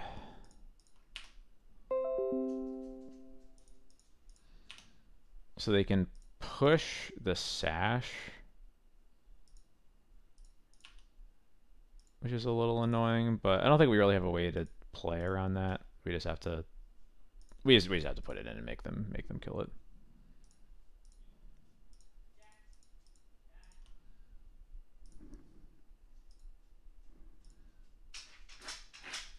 All right, they have the Bowmasters for it. Actually, that might have been bad.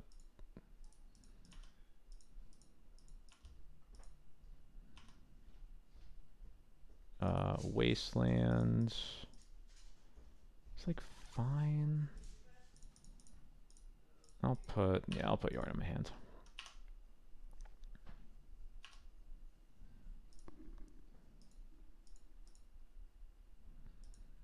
So we have an answer for Grizzlebrand. We have an answer for Shieldred.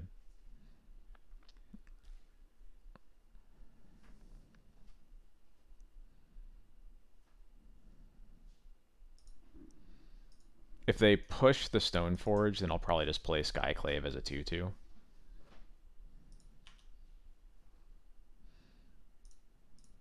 Okay, I'll take that.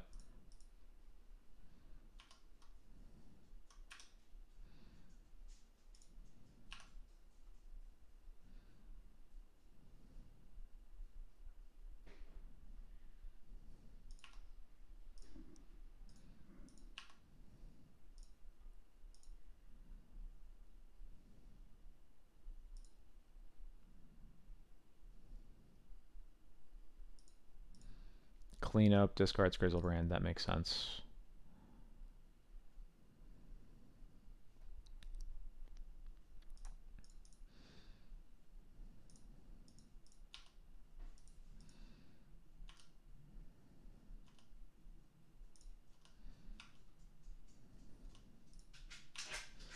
Jax, what is going on with you tonight? Please just lay down.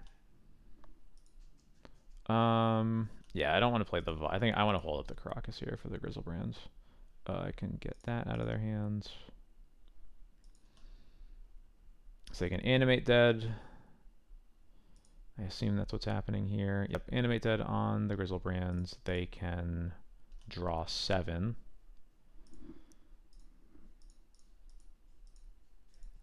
But no more than 7.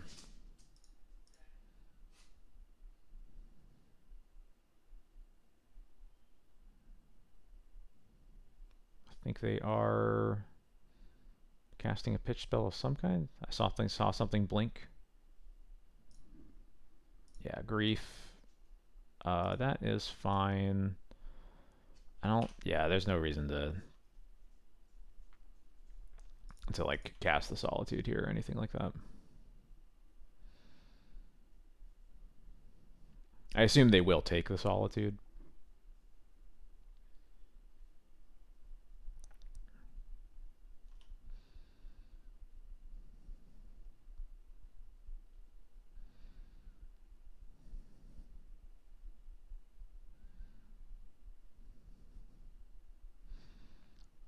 But the reanimate in their hand is basically dead since they're now at 6.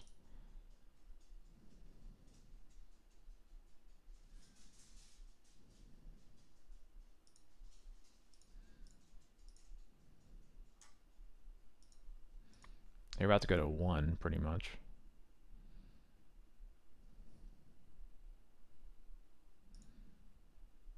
Unless they do more, but it doesn't look like they're going to, so.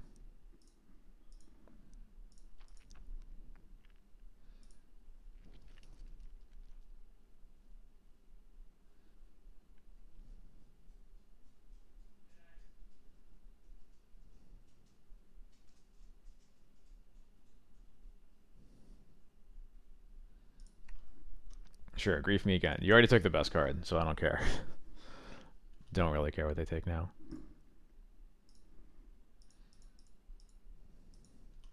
What did they pitch? They pitched... Oh, they pitched a reanimate and a Voidwalker that they must have drawn off the Grizzlebrand. So we still know 3 cards in their hands.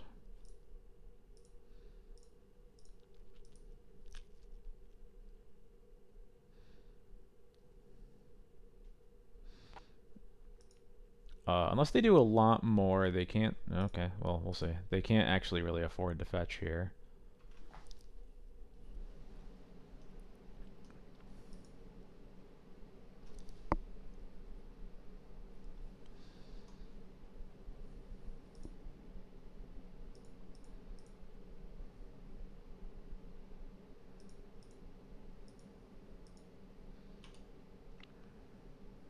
Interesting.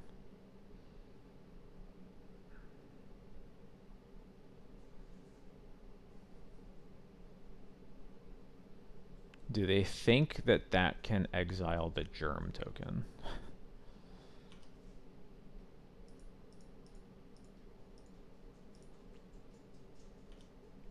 Because they are dead on board.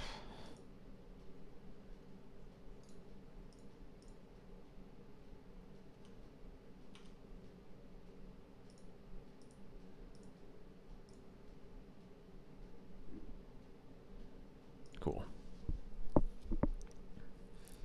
Alright, hopefully they keep a hand like that again, because that wasn't a very good reanimator start against DNT. They have to go fast.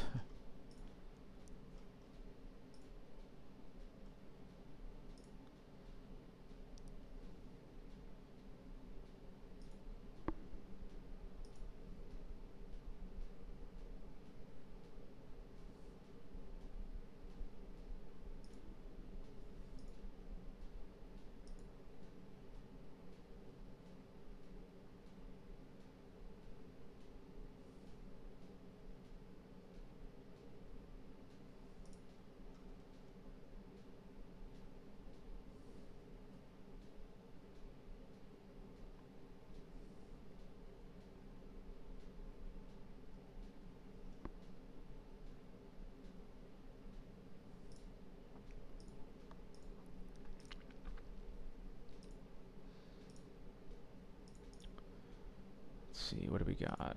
Therapy. This is not really the kind of start that I want to have on the draw. Obviously, the sort of the problem is that the only our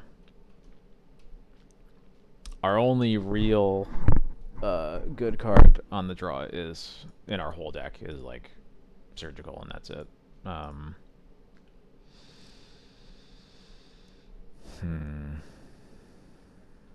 And their deck is super redundant, so the therapy blind naming is going to be a little bit rough. I think we can... Our opponent's mulling to 6. I think we can afford to take at least one mulligan.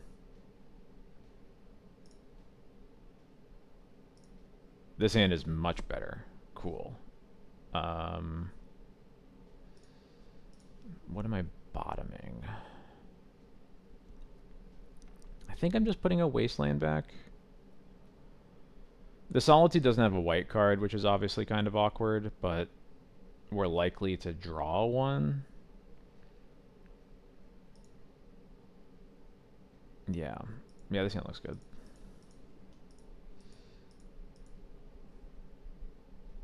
And if we get to, like...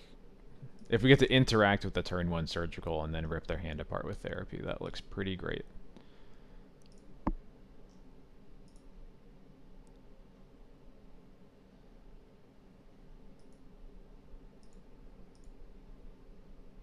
They are down to 5.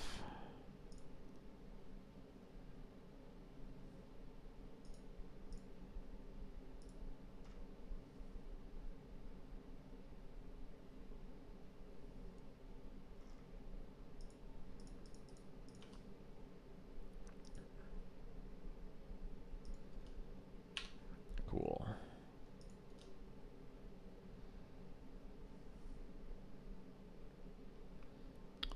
Yeah, I think I would rather wait on this therapy.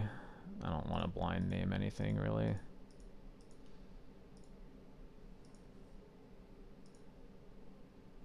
Please tell me you are entombing, because that would be pretty great.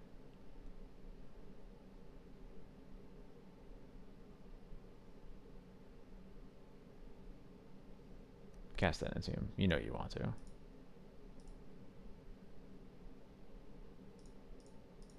Damn, not quite. Oh well.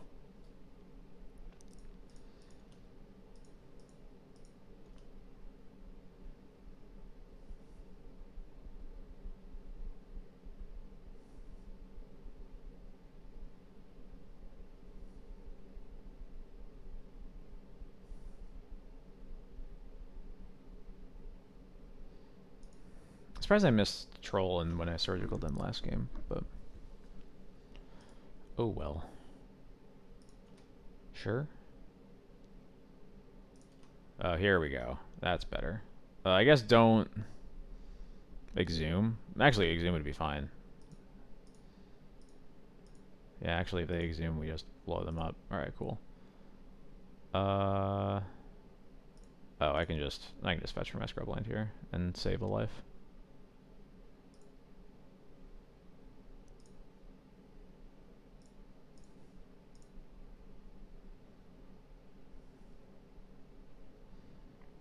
Bowmasters is the last card in their hand, and they only have one Grizzlebrand in their deck. Okay.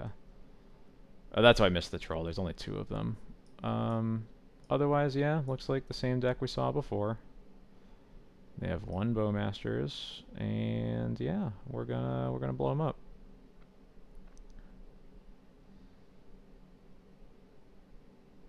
Cool.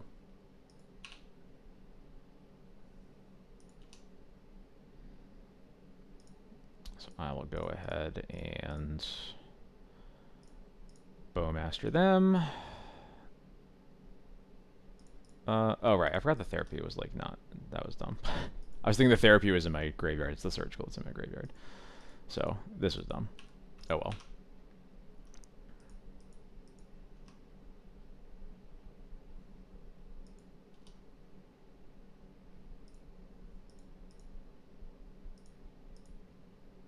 I'm gonna keep this Caracas up, so I will fetch.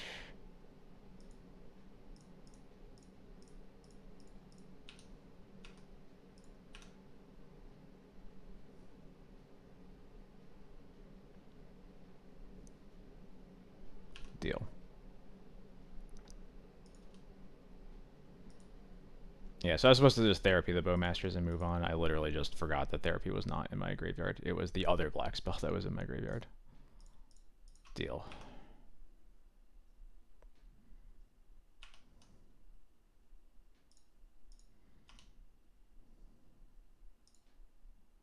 Alright, I'll take that.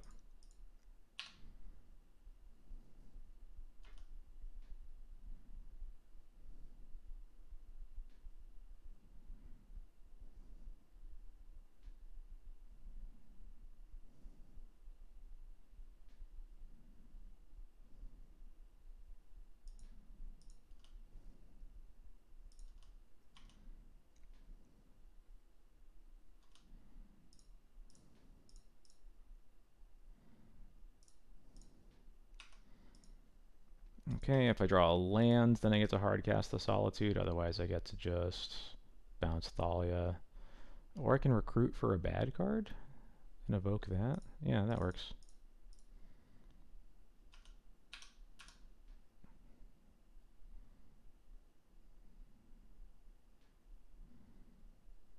Yeah, let's pitch a Mom.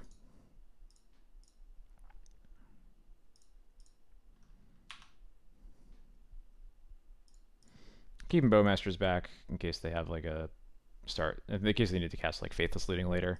It also means, I guess they already don't have Grizzlebrand, so I'm not really playing it against that, but.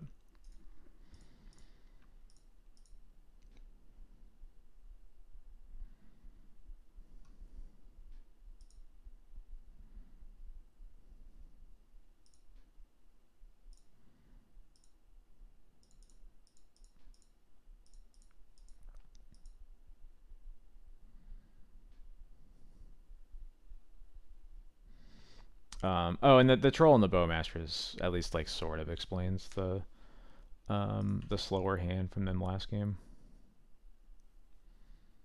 They're playing like the scam reanimator list instead of normal reanimator. Hmm.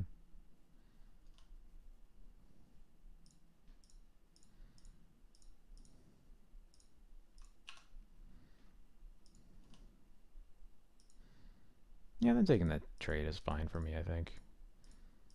I think it's most likely the clock is going to be what wins this game for me and not having another thing that I've recruited for. Although, obviously getting a Solitude would be nice too.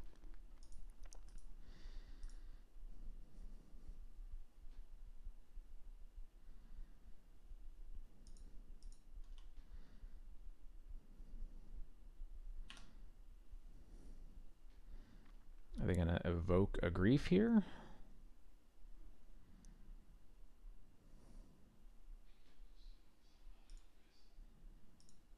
Maybe they get a Bowmasters, but I assume they get a Grief here.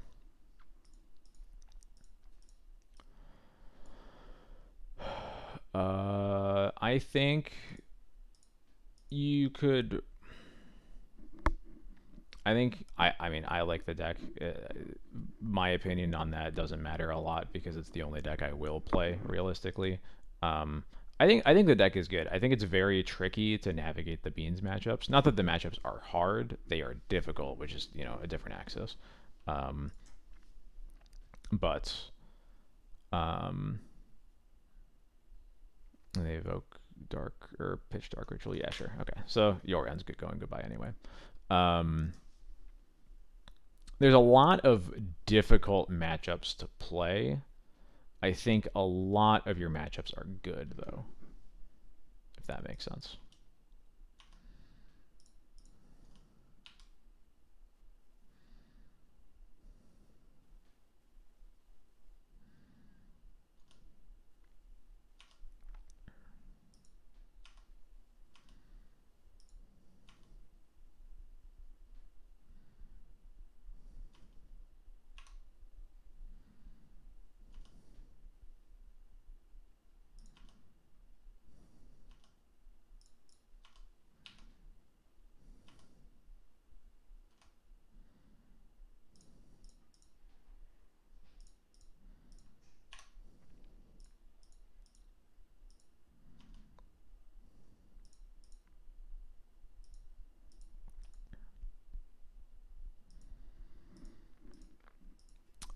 I haven't seen any four-color control lists moving away from Beanstalk. I've only seen decks with it, so I'm not sure where that comes from. But basically, like it's just a hard. I don't know. It's just a difficult matchup to play against. They can really outcard you in a way that control decks previously used to not be able to. Like most control decks before, to say it's a buy is definitely reductive, but like they had such poor ways of actually winning the game against you that like you were so effectively the control deck against them and got to play so patiently that like you won the late game against basically every like the four color lists that were playing like looking back to the four color lists before expressive iteration got banned, those like Uro Minsk control decks, not only were they specifically very weak to Caracas, but um just like when all of their threats are just things you can just like easily answer and then move on with the game. Um, they just can't really deal with the fact that they have to spend their cards answering things like Recruiter of the Guard because they can't beat the Yorion endgame um, that that you present against these decks. And the Beanstalk matchups are trickier because they just draw so many cards that they can actually like go both under and over you effectively based on like the specific list and the uh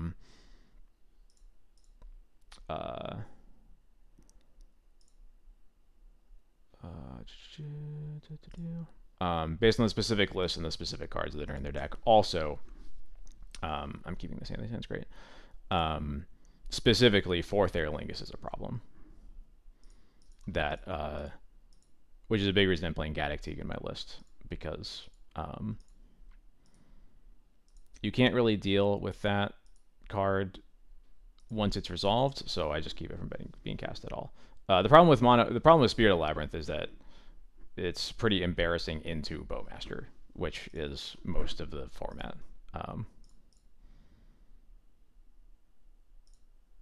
I think you could make that argument certainly that like you would rather play. Oh boy, that you would rather play mono white. You would rather play Spirit because it is specifically really good against the Beans decks because that's kind of a better way to punish than Bowmaster.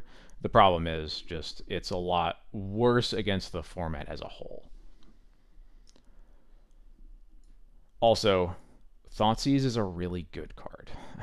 I think people focus too much on the fact that you get to splash black for Bowmasters when like I think the more I cast Thoughtseize, the more I think you gain more out of getting to cast Thoughtseize.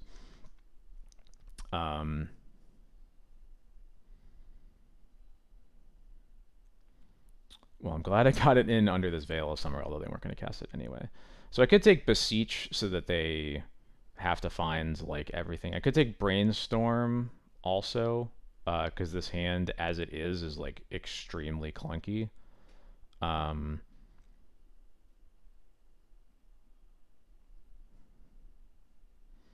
Let me think. So if they're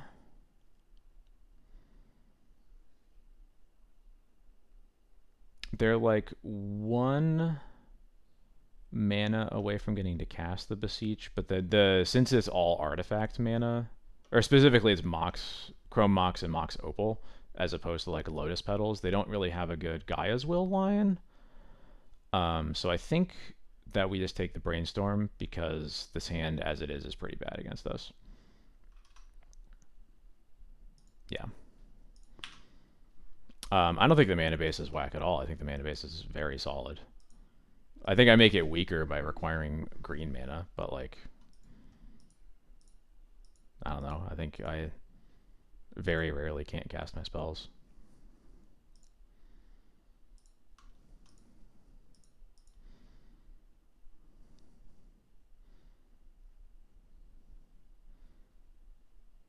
LED is a hell of a draw.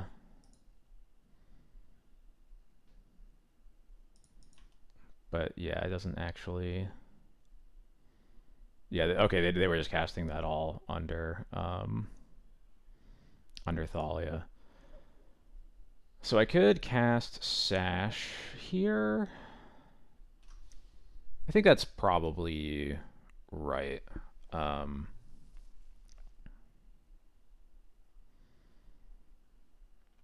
Because they don't. Yeah, because I think I just need to get myself safe from Gaia's Will lines with this Beseech. They don't actually draw that many cards. The only way, I guess, the way they draw cards is most likely like Peer into the Abyss if they wish for it, but they don't have a wish. They have to top deck one here, and make a ton of mana for that to be realistic.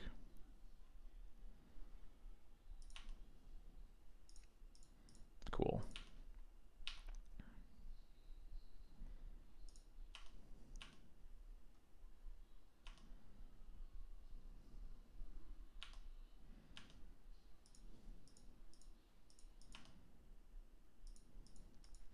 I mean, this is coming from someone who has historically not splashed a lot because I haven't liked it before. I think this mana base is extremely solid, and I think the fact that your mana base hurts you a little bit is like fine. You're getting a lot out of it.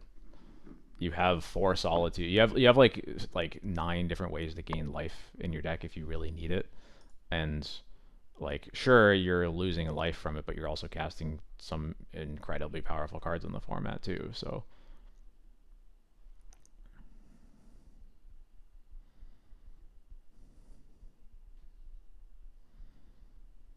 Okay.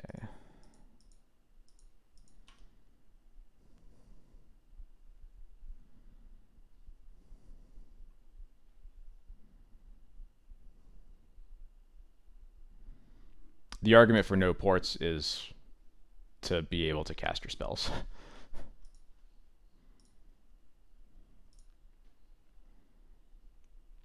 um,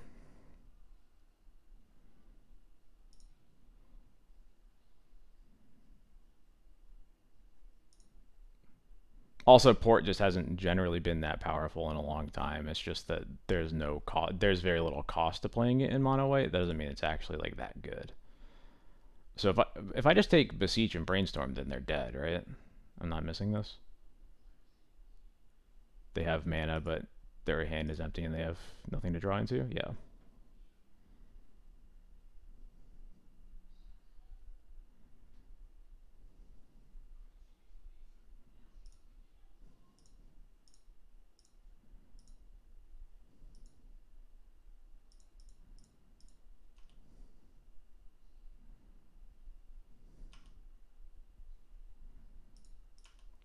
They can cast their artifacts mana, but they can't do anything after it, and now we just get to hit them.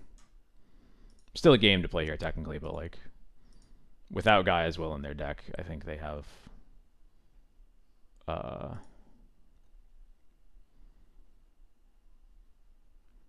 it's much easier to deal with their deck, just in general.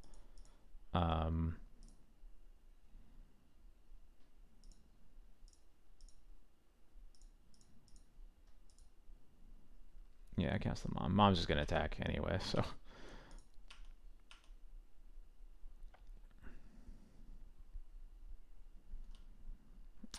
I should actually Bowmaster now since they have Veil of Summer in their deck. So it's not. I'm gonna cast it anyway, and this is better against a top deck Veil of Summer.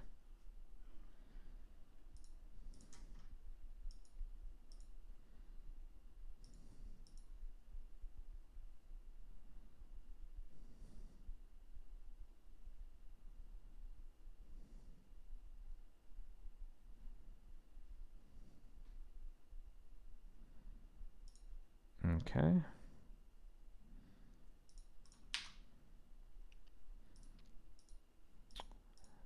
So that's the game we're playing, huh? All right.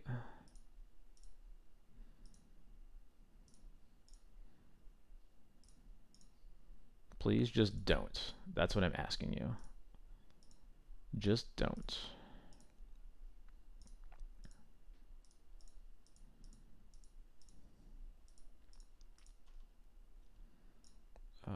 Yield. We can gain 8 here, which is pretty good.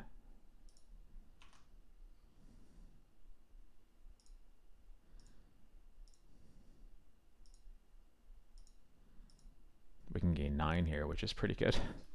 Although I guess against tendrils, 8 and gaining 9 are the same. So I think if you want to maximize your win rate with D&T right now, you should definitely be playing black.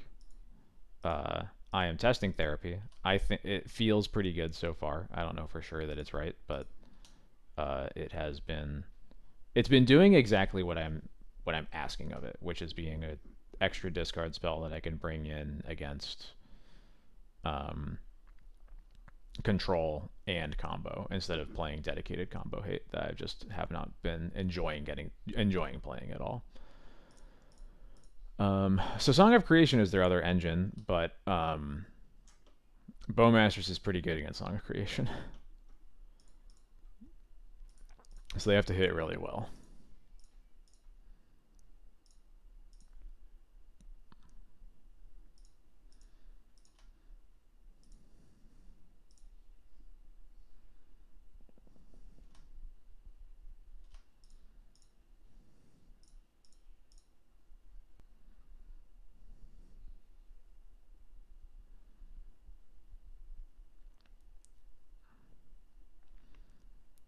Yeah, they're just dead, right? Yeah, they can't even generate enough storm. So cool.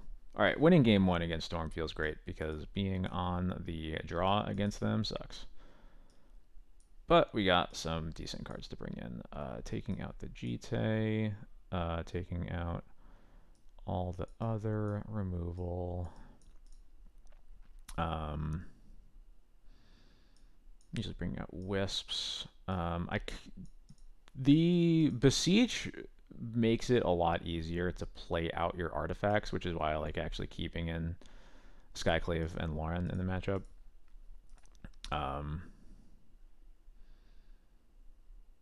So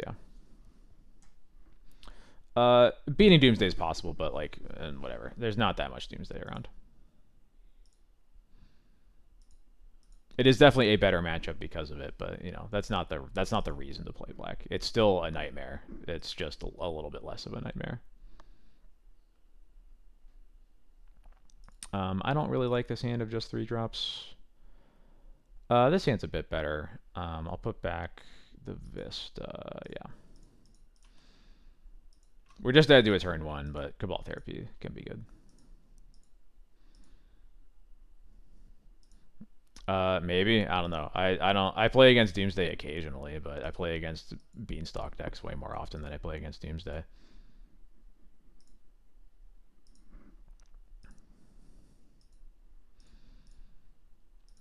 I play against it like once, maybe twice every 2 weeks or so.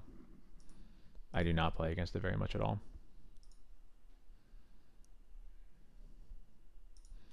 If you're playing against Doomsday that much, don't play D&T. I mean, let's put it that way. But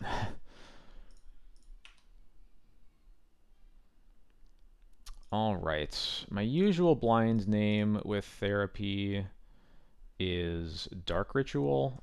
Since they played Petal, I think if they had LEDs, they would have cast them already. Um, I could also name. I think it's either Dark Ritual or Beseech. But um,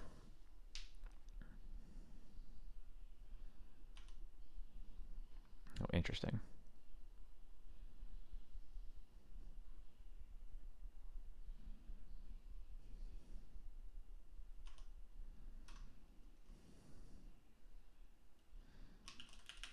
Yeah, I'm going for Beseech. Nope. Looks like they're gonna relay next turn. Okay.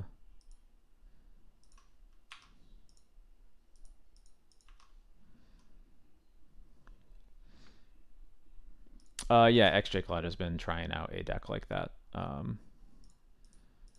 It seems pretty cool. It's not necessarily my speed, but I think it's probably good. All right, getting to cast the Thalia is good, especially into this Echoing Truth. They can't cast this turn. They can cast it next turn, so I have to be worried about that. But I think Thalia into Rest in Peace. Basically, yeah. I think Thalia into Rest in Peace is good. Yeah, XJ Cloud's Twitter has a list like that. So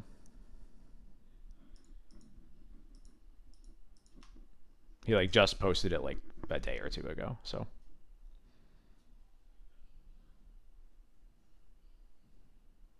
Burning Wish, Burning Wish 4, Burning Wish 4, Grape Shot.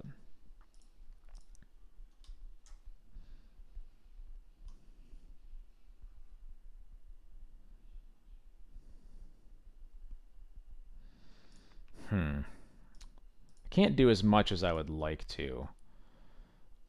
I think I want to waste the Volcanic. I would like to waste the Volcanic and play Rest in Peace, but I think I'm have to waste and play Stoneforge.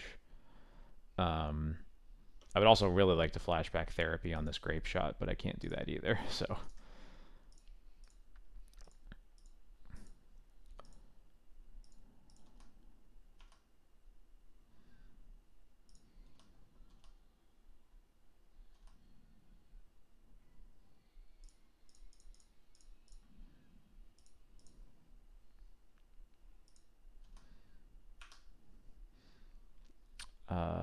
yeah, Cauldra, because we're gonna next turn we're gonna probably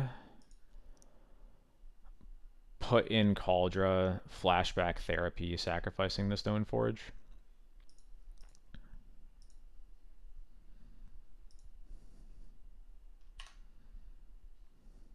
Oh, that feels great. Oh, well, maybe we don't put in the Cauldra then. Maybe we just get even more time. Yeah, let's do this first. Maybe there'll be a duplicate in their hands. Oh, that's a bummer. Okay. Well, that sucked.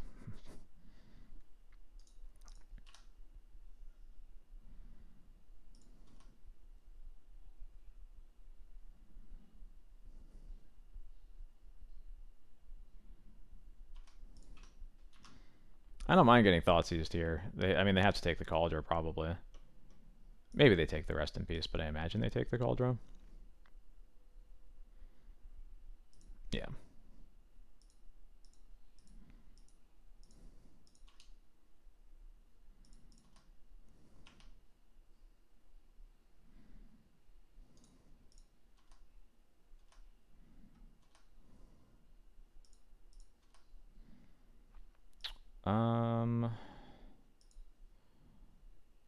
This is a little awkward.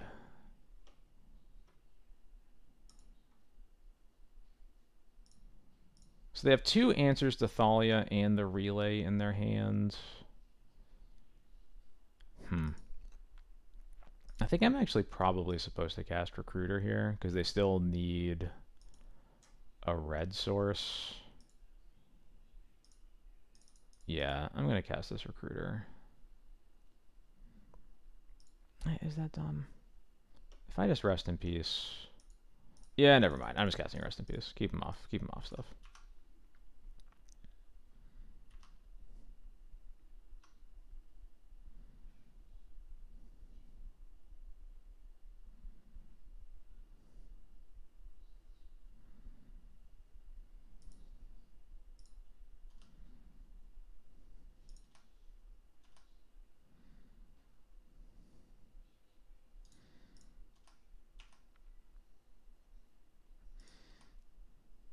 I think the problem with running like a Spirit of the Labyrinth as a recruiter target is that in the matchups where Spirit is better than Orcish Bowmasters, you don't have time to recruit for it. You're just gonna die.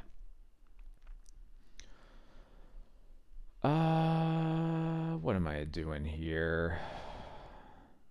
I have a backup Thalia. They still need to like answer this one.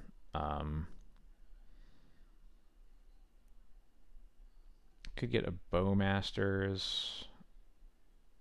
Bowmasters threatens to put them to 1 next turn. I can't get a T because I don't have a Savannah, unfortunately. I don't remember if I had the opportunity. I did not have the opportunity to fetch for one. Could get a Lauren to kill the Lion's Eye Diamond, or a Skyclave. Either would be fine.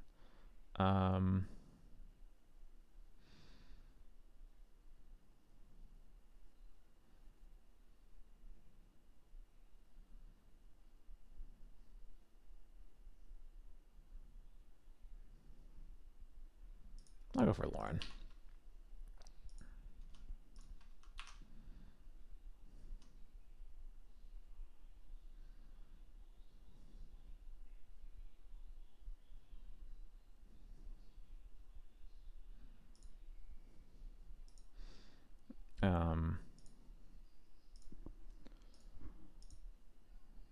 Lauren's also better against potential Veil of Summer that they draw.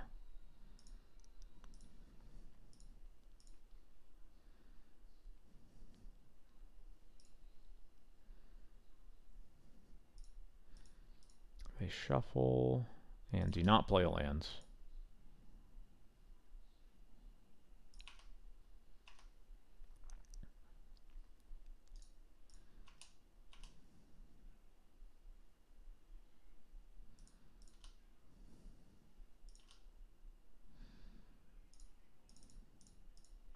So yeah, I think this probably locks it up. They already missed their land drop. It's hard for them to make enough mana through the Thalia to get through all of this, even with... It's funny, they've had 2 Thalia answers in their hand like the whole game and just never had the chance to cast either of them.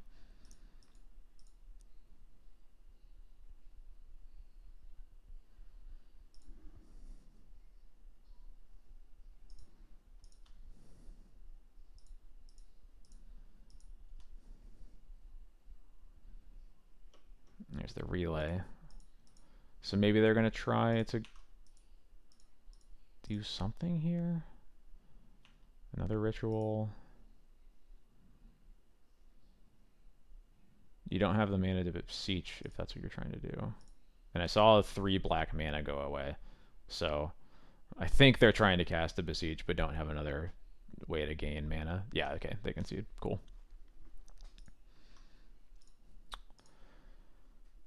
Alright, probably one more match and then we'll switch over to Art Game while we count down to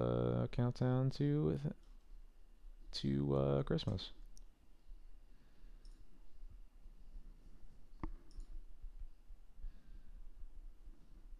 Rescaminator 4 or 2 days ago. Okay, good to know, good to know. Ugh.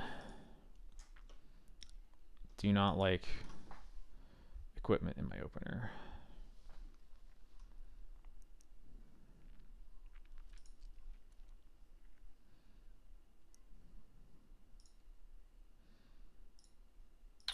This is a 1 land Vile hand that I am willing to keep.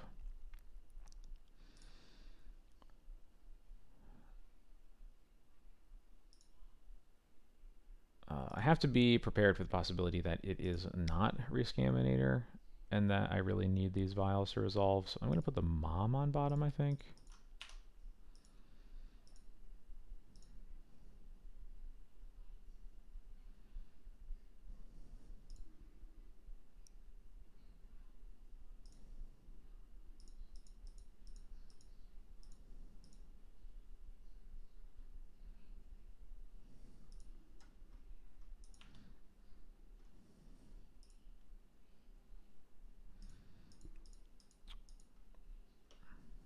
It's a cool looking swamp.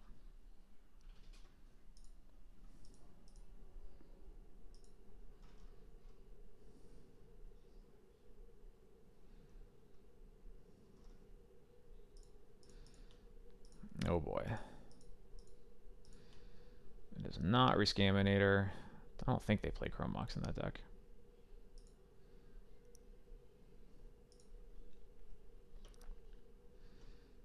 Oh, it is. But it's a... Okay, sure. I'm getting Thoughtseize. Sure. This dumb card. I saw this getting played in a list. So it is your Scaminator. I didn't expect the Chrome Mox out of them, but apparently they have it. Yeah, the PT bench list, yeah.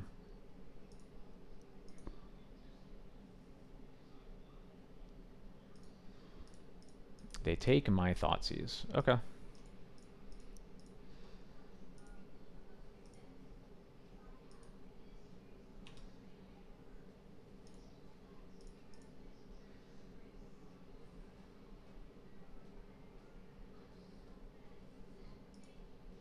Don't know if they have Wastelands. I'm guessing they don't, but they took my only black card anyway, so whatever.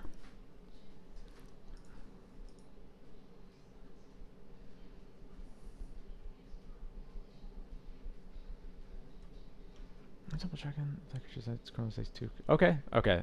One funny thing is, this is another. If Saw in Half Rescaminator ever gets huge, here's another win for Legions to Ashes. You answer both of the tokens with one card. Yeah, yeah. That's a lot of lands. Oh my god.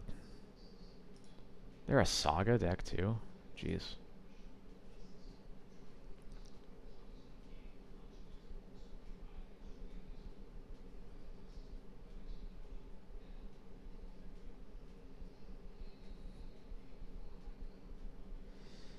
Grief, Saga, Delta, Edict. Got it.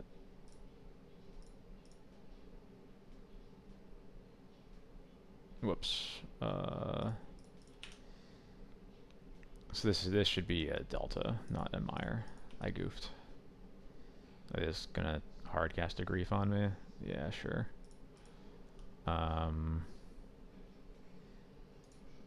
I will pitch one of these. They're gonna take the other, so whatever.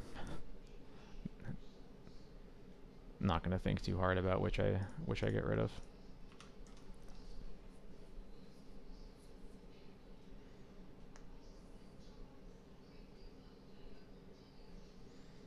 Well, bad deck to mulligan against, that's for sure. And also our hand was a touch awkward.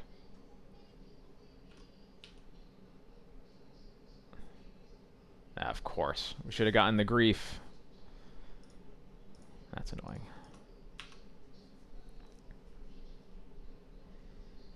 I want to say that there's some game to play here, but this Urza Saga is probably not going to let that happen. There's the Delta.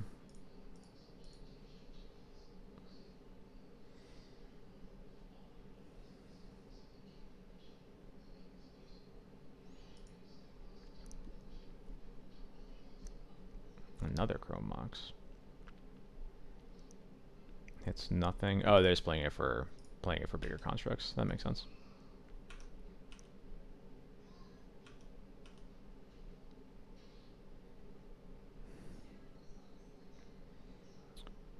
I guess. Maybe better to kill a construct there, actually, but I don't think we're winning this game regardless of what we remove, so it's fine. I just want to see more of their deck.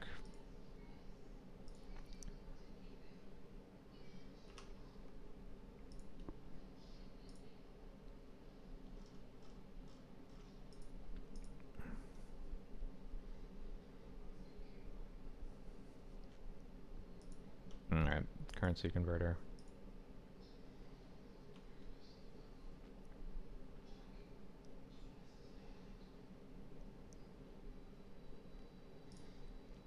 Their deck was definitely running on all cylinders here. What do we got? Savannah. Alright, cool. I'm out of here. Okay, we want to board in a lot of different cards. I want the Surgicals. I want the Legions to Ashes. I want all of these, I think. I don't think I want the Therapies. They're a little bit too all over the place. I don't really want Jite.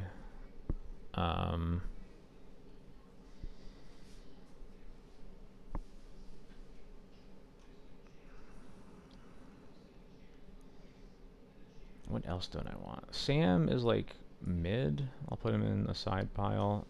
Is Bowmasters. Does Bowmasters do anything against them? Currency converter doesn't really count.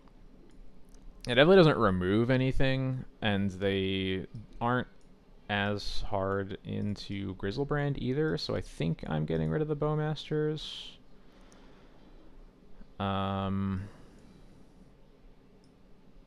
Thalia's like okay, certainly not amazing. Maybe trim a Skyclave. There's still some targets, but not that many.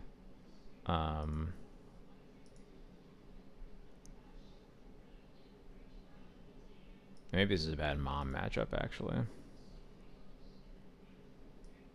Maybe something like that. Oop.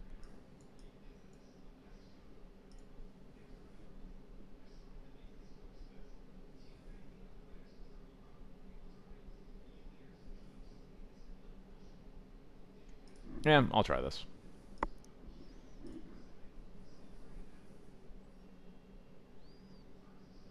I would love to play first. If I lose this one, I'm not going to be too upset. This is a weird deck. This hand's like okay against their fair plan. Like I do have to. They do obviously have Entomb Reanimate, but it's not like that's what they are always trying to do. Like they are against like Reanimator is. Lion Sash is very good though.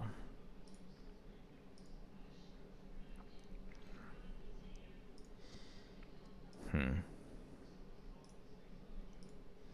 think this is probably too slow.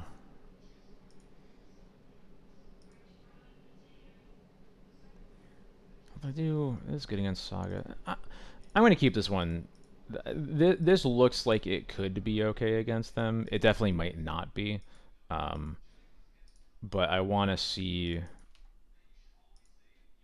if there's a kind of hand that this hand can beat. Because it looks close. And I can't mull that aggressively to like only Surgical against the deck that can just play in Urza Saga, right? That's kind of the problem with playing against this deck, just at a glance.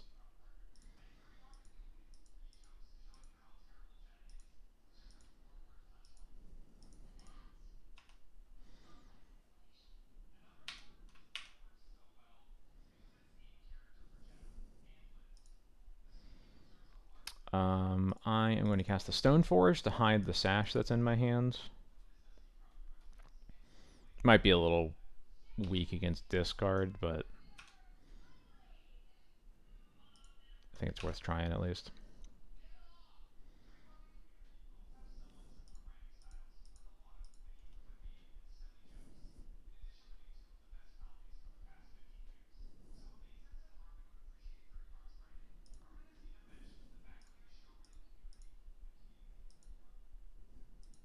Okay, Badlands, Entomb. Archon. Well, that sucks.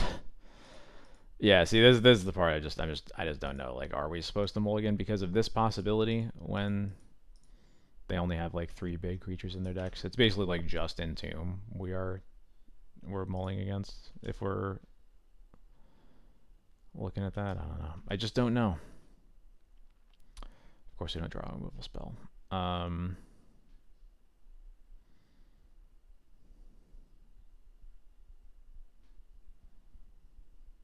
Well, we have a lot of removal spells, but we don't have that much time to draw any of them. I'm going to wasteland the bad lands to give myself a little bit more time.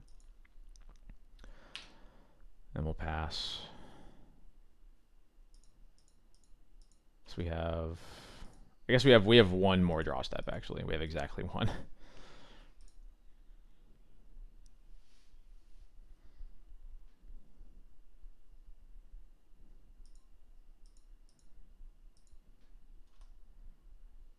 Well, that's annoying.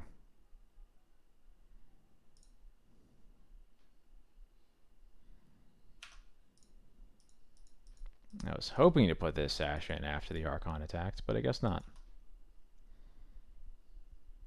What did they pitch? They pitched Voidwalker. Okay.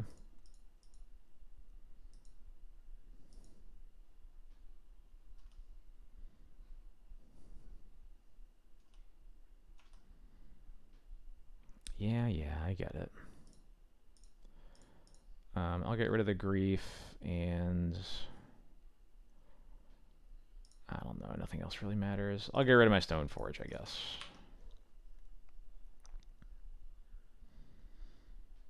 And I have to discard the Skyclave so that I can cast a Battle of Bywater Allegiance to Ashes if I draw it. Just maximize my outs. Stop! Leave me alone!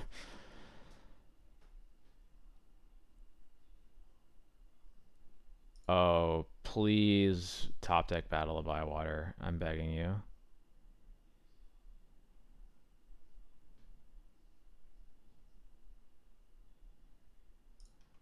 Battle of Bywater. Come on! Nope, okay. Well, no shot. Got it.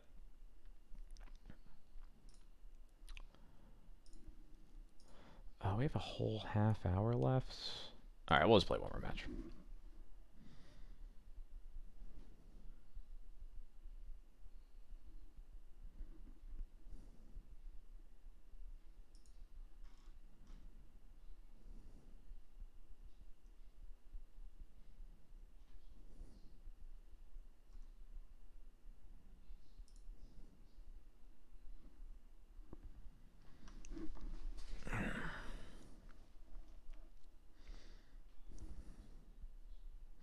Oh, my opponent was playing for a trophy too.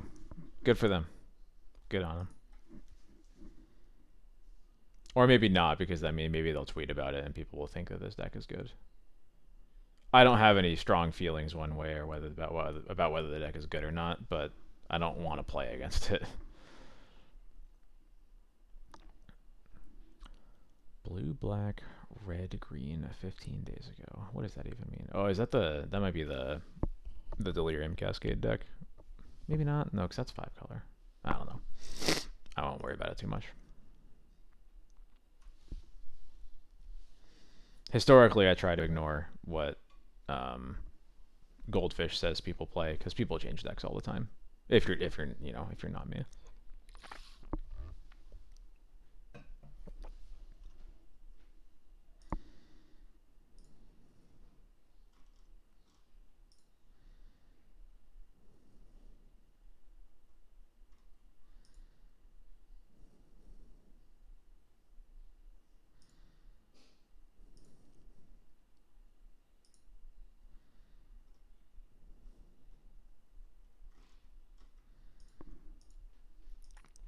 Come on, opponent.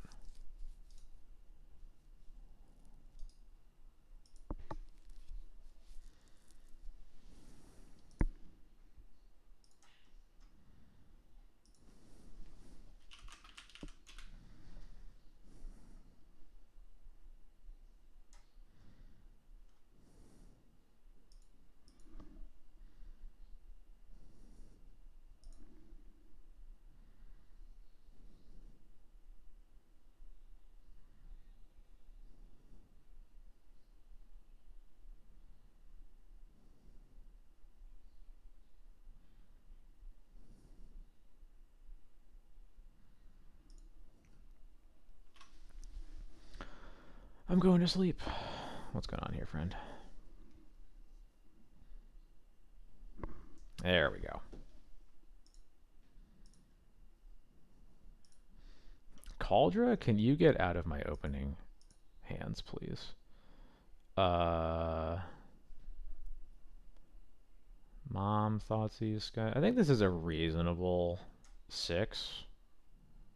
I think a 6 actually covers a lot of ground, as annoying as it is to have this Cauldra in my opener.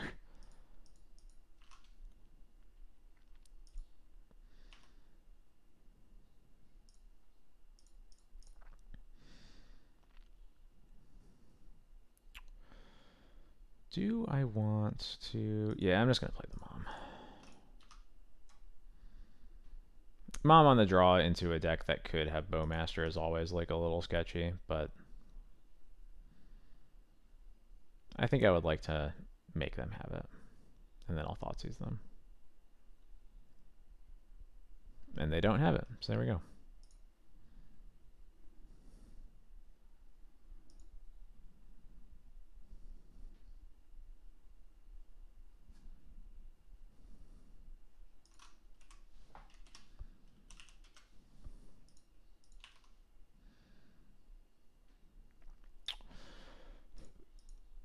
Annoying to draw the 2-drop here, because I think I'm still Thoughtseizing. I'm a little worried that this could just be a combo deck. No, I should just cast the Stoneforge. The Mom resolved. I should take advantage of the fact that it did, and then make my next turn a lot easier, because I just Cauldra them, and then Thoughtseize them. I will take a Sash, I guess, just in case. Probably gives away I have the Cauldra, but like whatever. They're not doing anything about it anyway with my Mom in play.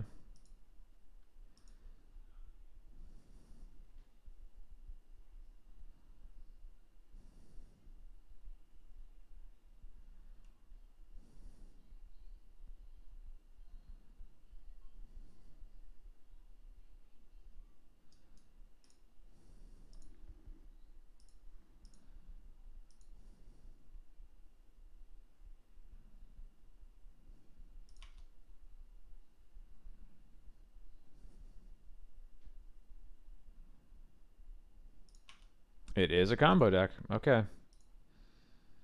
Are they killing me right now? I hope not.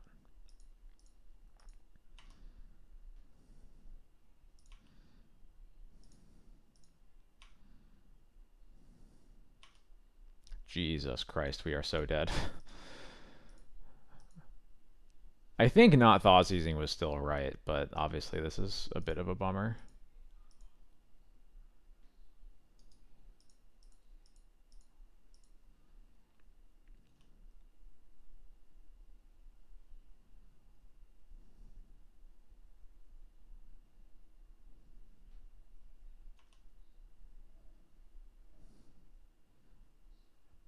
Oh, it is Sage. I didn't even notice the... Yeah, okay. Yeah, I have not met Sage, but I am familiar with them, so...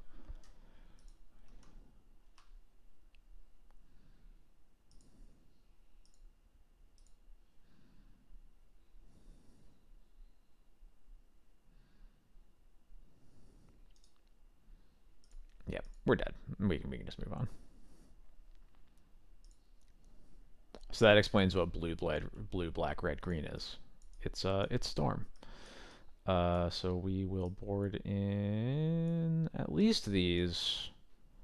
Getting rid of Jite again, and all of the removal. And I think we only have one card to cut after that. Ant is less likely to pass with artifacts in play.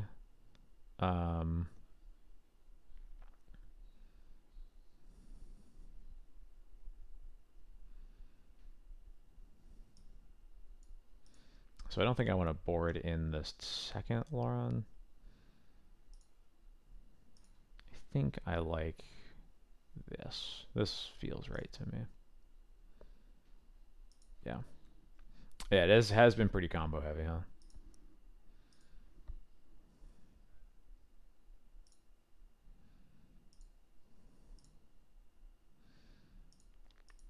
Ugh. I don't like a blind Thoughtseize into no, or a blind therapy into no real follow up. We can do better than that.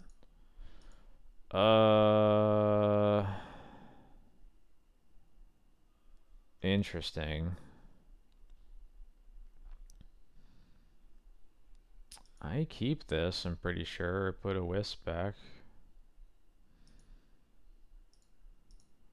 We'll at least cast therapy 3 times in the first 2 turns.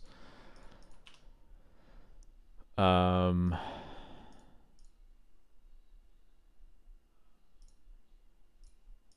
yeah, we'll start with Dark Ritual probably.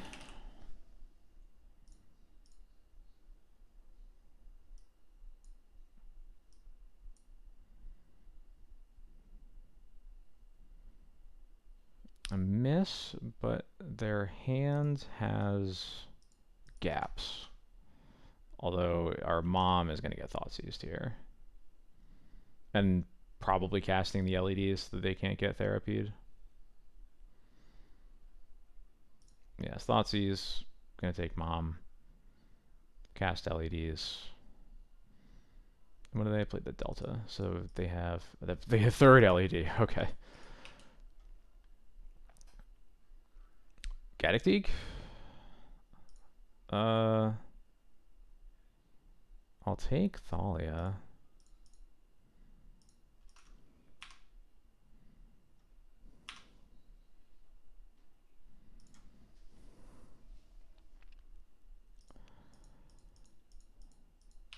If they get to the point in their combo where they can crack the LEDs, we're extremely dead, but at least they're a bit light on resources before that. So, um,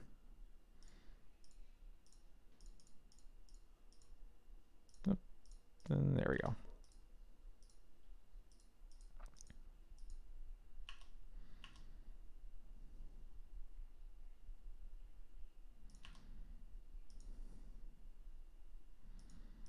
Now this is where those Lorons would come in handy. Teague's pretty good too, huh?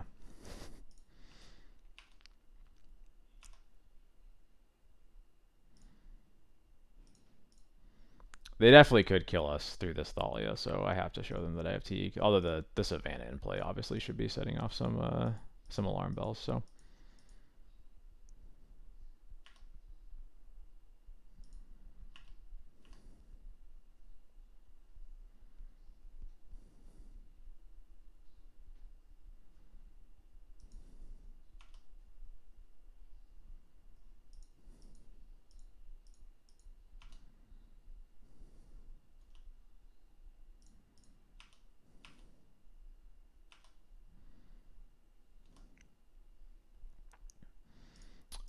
I'll cast this therapy now to get that Cabal ritual out of their hands.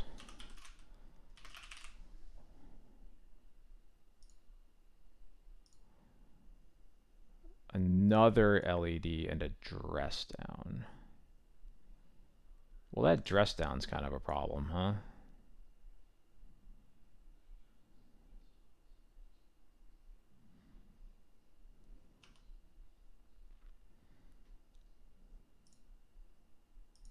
Or at least it might be. I guess the dress down has to draw into a payoff. That kind of sucks. I think I have to...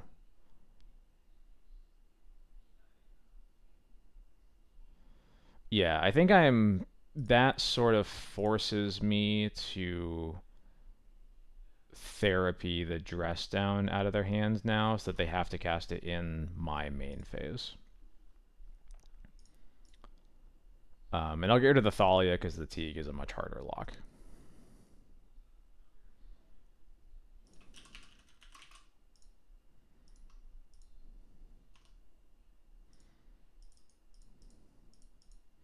Alright, they have LED Exodia.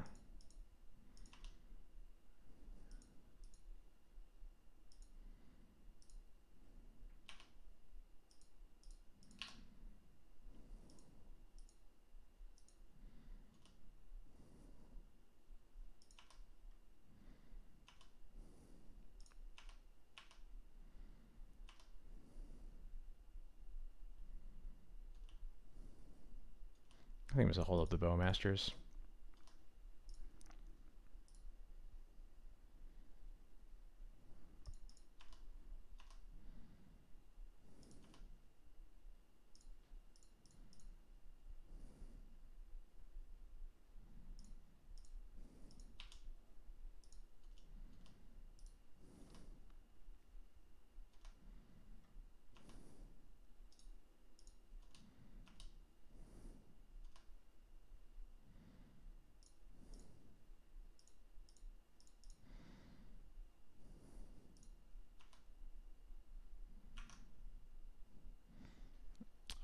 What does this even need to get? Probably nothing.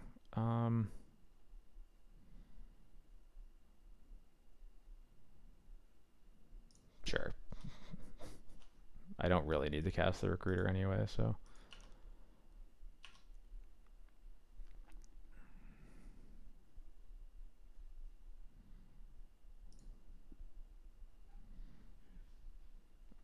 I believe we are keeping it all the same. I could cut Sam for something, maybe. But nothing in my deck is that enticing. Yeah.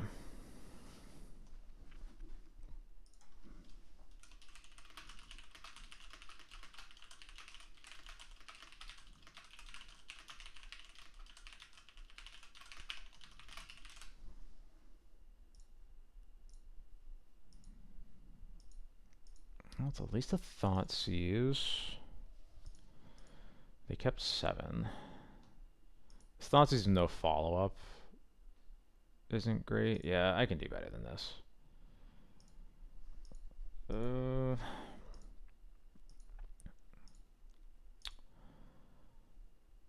I don't know that this is better, though.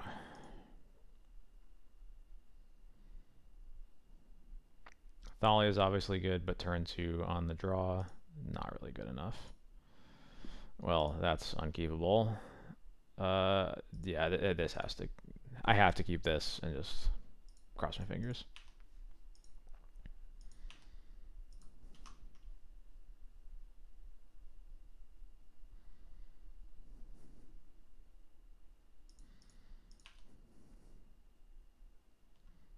Oh, get out of here. Goodbye. There we go.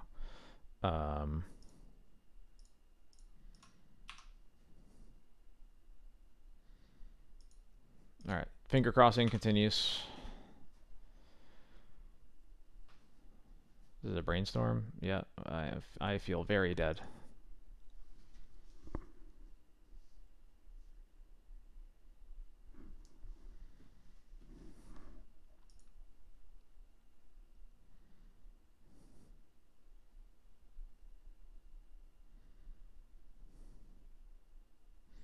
I'm alive. Didn't know it was possible. And a surgical. Yeah, that's kind of nice. And I don't know if anybody in the world is playing Massacre anymore, but I'm going to play around it. This is very funny. It's been a while. It's like basically impossible to play around Massacre in like 80 card mono white. But this is the first time I've had the opportunity to do it, even in the splash build.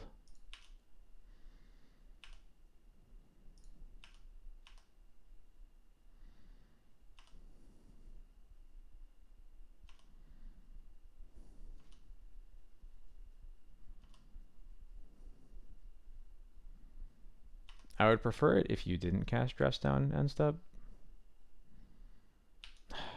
Didn't listen.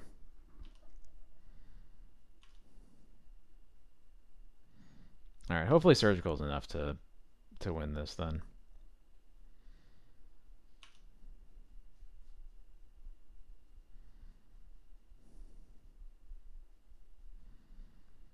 Or hopefully they were just trying, they had like a likely win, but not a guaranteed one. That's the other possibility.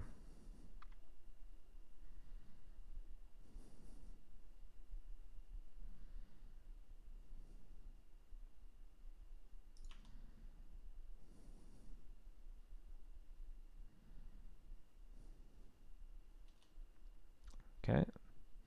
Not a good sign. LED. Sure, sure. Another LED. Oh, so many LEDs. Yeah.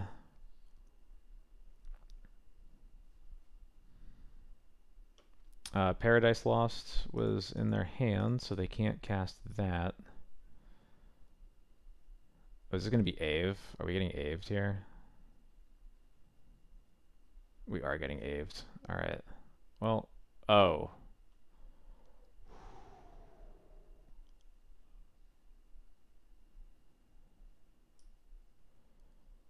Turn any number of cards with total mana value X or less. So if we surgical the Infernal Tutor, then they need Brainstorm and Ponder to find their win.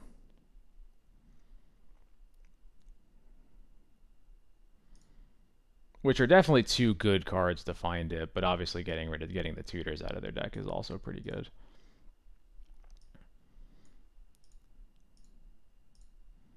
Okay, there is an Ave. So it looks like they have Ave,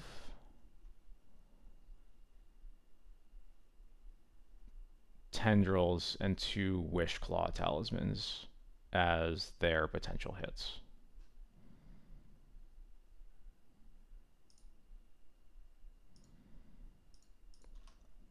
They rolled a 4. So they're probably going to get Brainstorm, Ponder, Ritual, all the LEDs.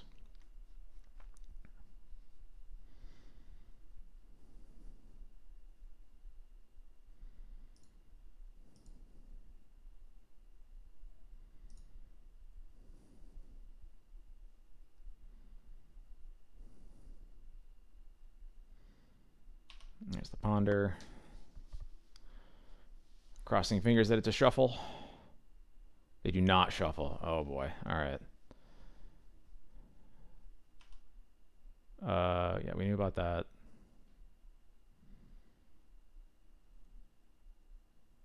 Oh, they Wishclawed immediately. Yeah, alright. Bummer.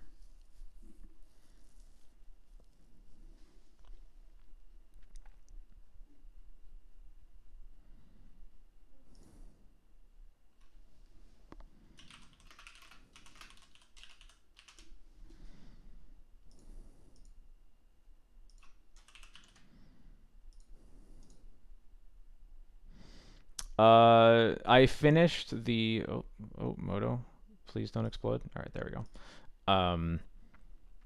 I finished the league that we started on Thursday, so it had 3 matches, and then we're at the 5th match of the last one. And I think I'm worried that we're gonna play against Control as soon as I click this button at 11:50, but let's just close it out.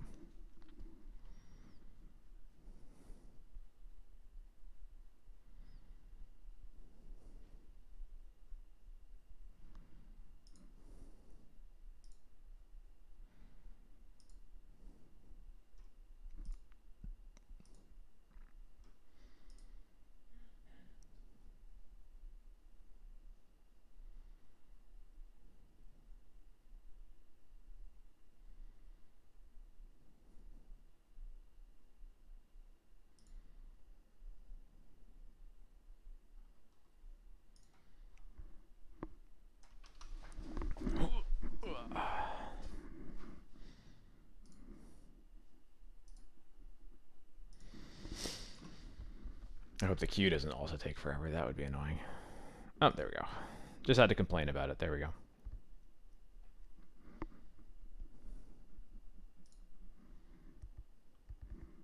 Why did my task manager open? What is my computer doing tonight? This sounds good.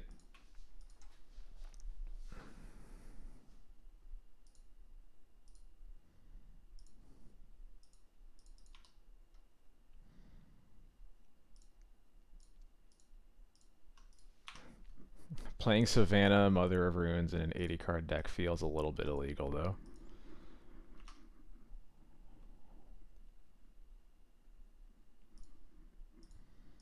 Another polluted Delta deck, huh?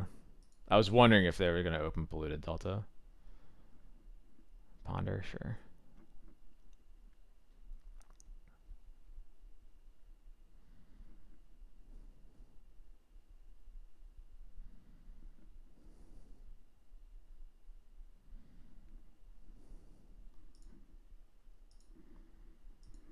They shuffle off the Ponder.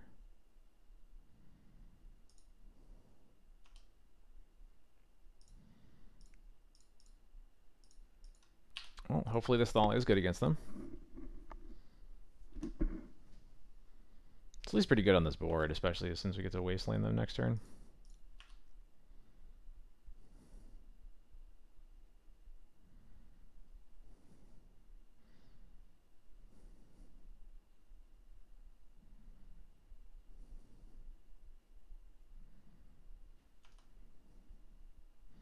Alright, goodbye to my Stoneforge.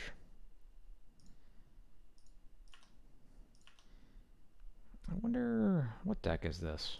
I'm not sure what we're playing against yet. Could be Shadow, could be Doomsday.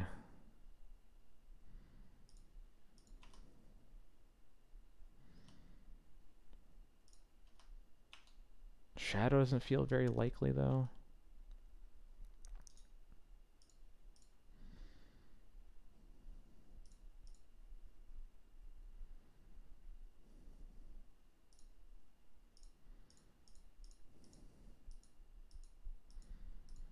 Although Doomsday doesn't play basic Swamp all that often either, so...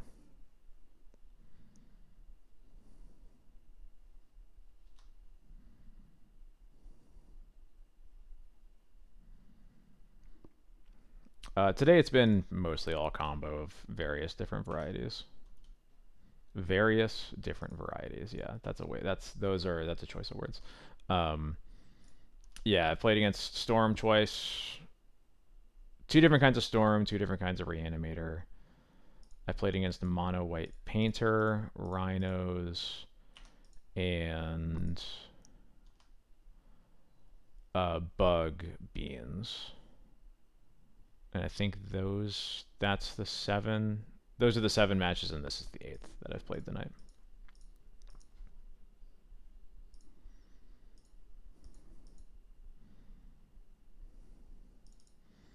Snuff out. So this is probably Shadow then.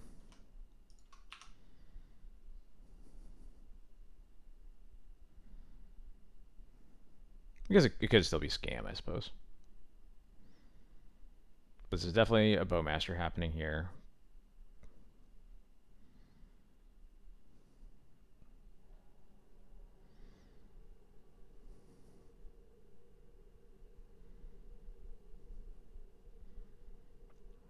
Well, whichever deck this is, I am no longer going to be using my Wastelands. I'm just going to chill. Just make sure I get my own mana into play. Sash is a pretty nice draw, actually. They are pretty low, and we have the Skyclave in our hand, so I'm going to attack.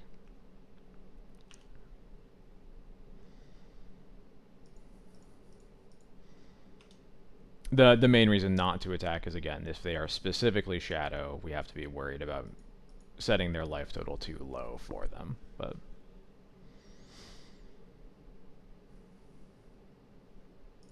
sick.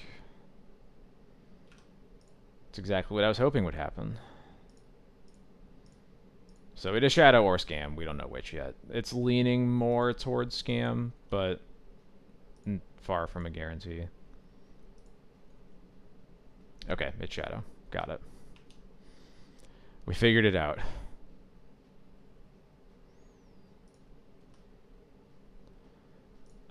I will get my mom out of the graveyard.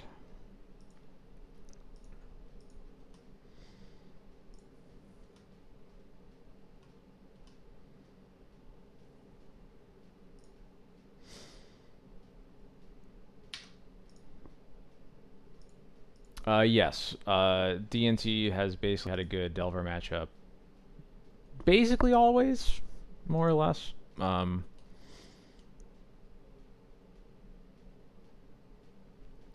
It's been, you know, different levels of good, but I think the Delver matchup has never been bad.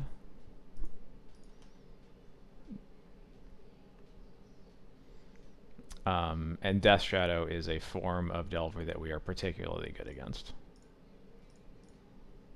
You know, Delver. Most Death Shadow lists don't play Delver, but it is a tempo deck, I guess I should say.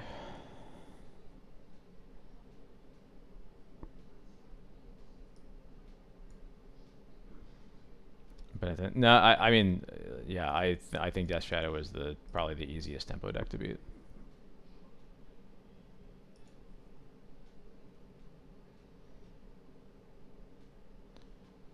We bring in these Battle of Bywaters, Rest in Peace, and Legions to Ashes, cut Loran, and 3 Thalias.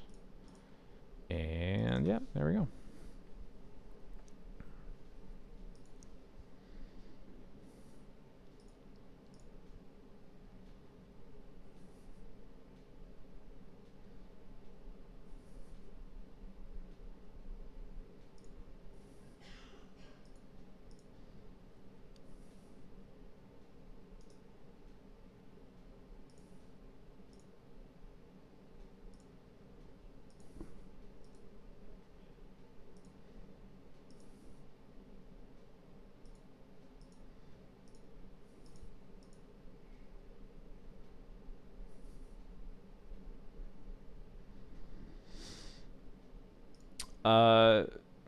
So yeah, the main reason I'm not playing Maelstrom Pulse is I don't want to put more pressure on my limited green mana. Most of the matchups we want Legions to Ashes are Wasteland matchups. It obviously is nice upside, but like yeah, I just don't want to put that much pressure on having green mana. And yes, there are a lot of matchups where specifically exiling is pretty important.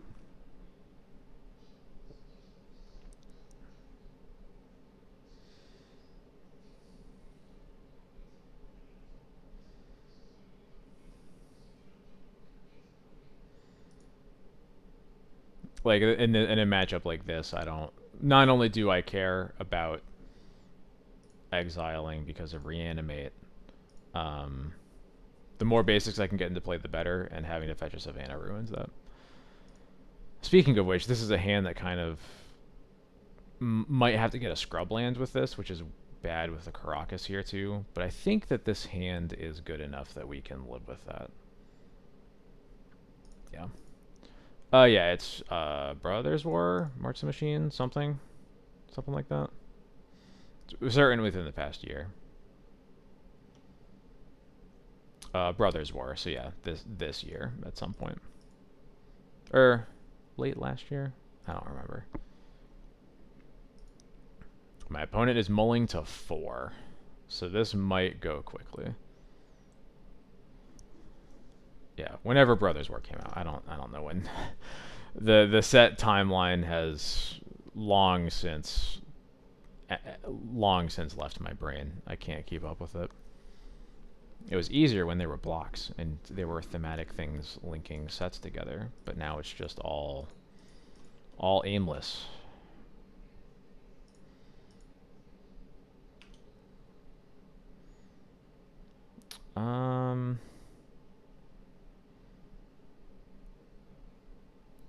Interesting. So I think I am just going to live with this Bowmaster not getting cast for a while because I don't think I'm going to need it against a mull to 4. And I'll just cast my white spells.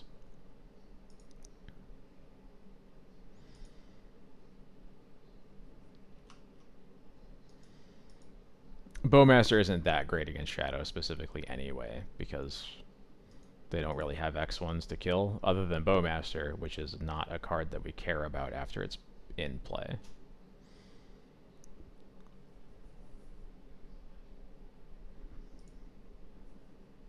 Yeah, I mean, obviously, there's a ton of supplemental sets that bury it all, but mostly it's just when, like, I think blocks were a pretty important way to, like, have a structure, have like a pattern to the sets that come out over a year, and now that it's just we're going here, now we're going here, now we're going there, over and over and over again, I just can't keep up with it. I don't know where we are anymore. Since they used a snuff out, I'm going to cast this Stone Forge. Gets dazed. Sure. I guess maybe that was a good enough reason to cast the Thalia first.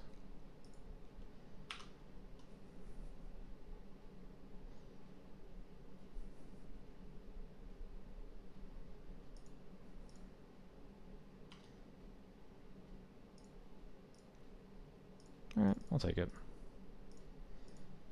I was hoping to get a swamp or a fetch that could get a swamp so they could cast the Bowmasters, but this also works.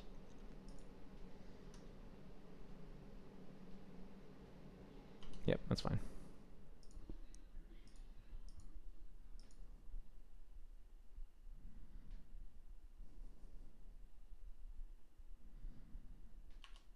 They don't shuffle. Okay.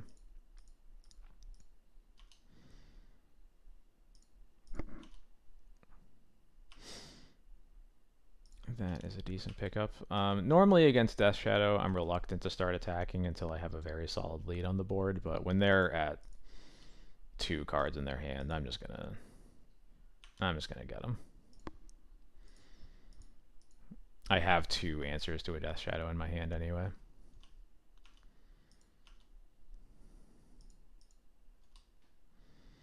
Am I Bowmastering end step? I don't think so. Another Wisp, huh?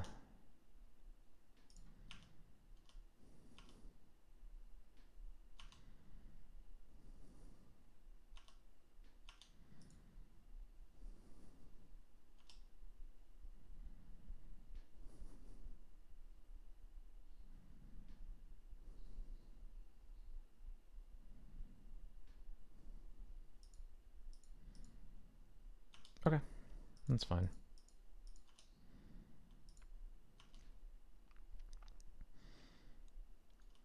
I will go ahead and swords that, I think. Yeah.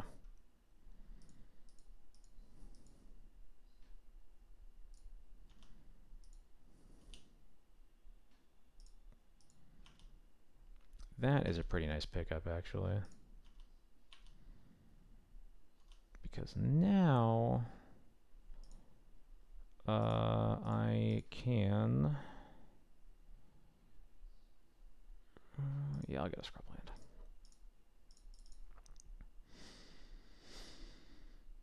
Now I can cast this Wisp and hold up Bowmasters while keeping Thalia protected with Caracas. Oh yeah, Battle Bywater is great. It was sort of like originally theorized as a potential like side grade for Council's Judgment, and then it turns out it's just incredible. It's just so good. It's basically a Plague Wind against like every tempo matchup. Kills Delver, kills DRC, kills Murktide, kills Troll, kills Grief, kills Death Shadow. Against like green decks, it kills Knight of the Reliquary and Elvish Reclaimer, kills all the Saga tokens, kills like 8 casts entire creature suite as long as they're big enough. That is fine.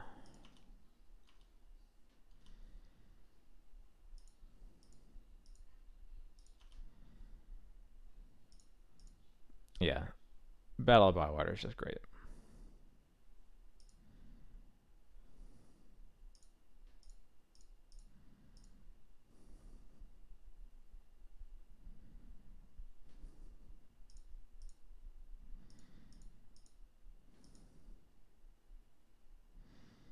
Definitely a little bit suspicious of a Bowmaster that's going to keep them from dying.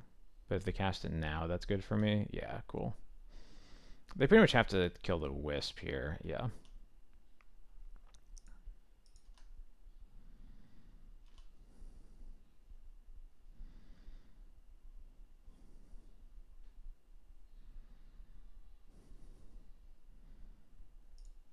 And yeah, I can just Battle of Bywater to kill the 1 troll, and then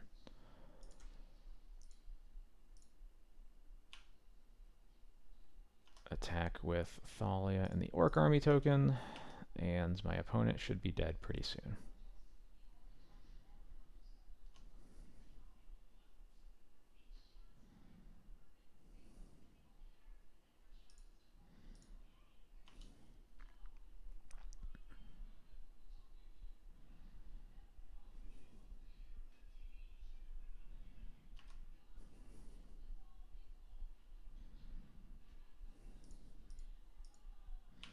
A land here would be pretty nice. That also works. Yeah, I'm not going to overextend here. There isn't I feel like there's going to be another Bowmaster here. If there isn't, then that's fine too. But yeah, I will recruit for another Bowmaster, and my opponent should be dead before too long.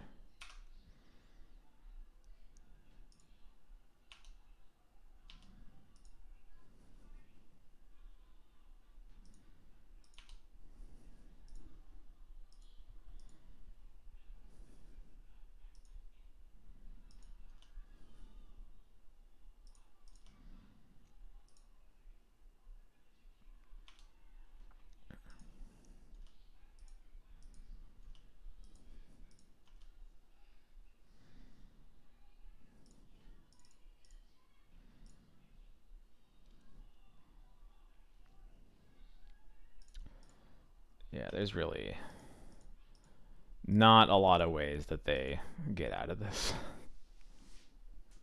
And there we go. All right, finishing off the second league with a good old 3-2. Losing to Classic Ant and Rescaminator, I guess. Wisping Bowmaster last turn. Yeah, that was the other possibility, because we don't really have to kill the troll. But I think that getting the troll out of the way of the Thalia is better, because it means that they can't just like top deck a Bowmaster and then we're kind of unable to attack again. But it doesn't really matter. They're super dead.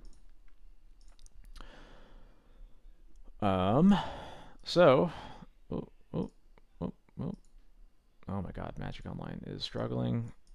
So I think starting next week, I'm probably going to cut down to, I think, the third Cabal Therapy and bring back in one of the cards that I cut, which would be either Containment Priest, Mindbreak Trap, or Deafening Silence. One of those. I think it's been hard to find room for all four, except for the dedicated combo matchups.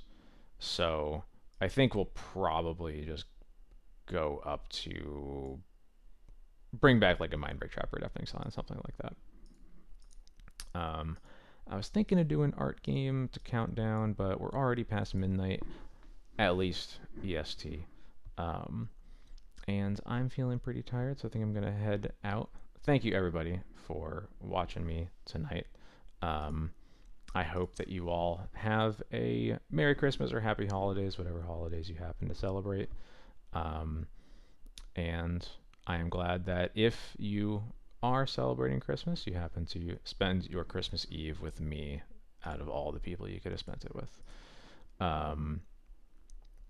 With that all said, I'm going to take a real quick gander, if my computer will not explode, at whether there is anybody else playing some Legacy whom we could raid.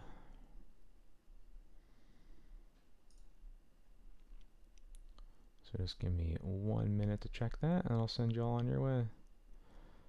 Let's see. Looking unlikely, huh? Lots of people playing Arena. Famously not Legacy supported client for Magic Online. Yeah, you know what? I think we're good. All right, thank you everybody for stopping by. All right, Arc. Okay, let's do a couple rounds of Art Game, and then I'll send you. We didn't find anybody to raid anyway, right? Let's go.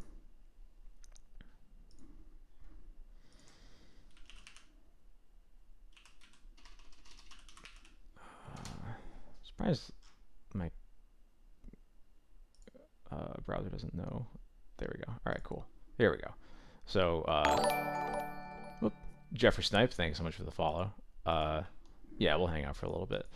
So if you haven't played Art Game on Scryfall, it's pretty simple. Do you know the name of this card that has this art? Then tell me, and I'll put it in. Please make it clear if you're giving me a joke answer or a real one, because when I'm reading them in the chat, it is really hard to tell. This one, I think I know, is the new Malcolm from LCI. One thing that you can kind of cheat on is with legendary creatures and planeswalkers. If you know the name but not like the epithet, you can just put in the name. I try not to do that when I know, but I there's is it the Alluring Siren, or is that the first Malcolm? Because there's a Malcolm in Commander Legends or something like that. Uh,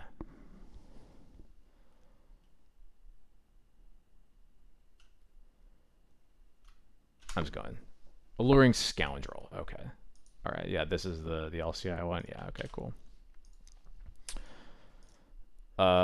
This looks like some Ice Age Homelands kind of card. Kind of looks like what Altar's Reap would look like if they printed it forever ago.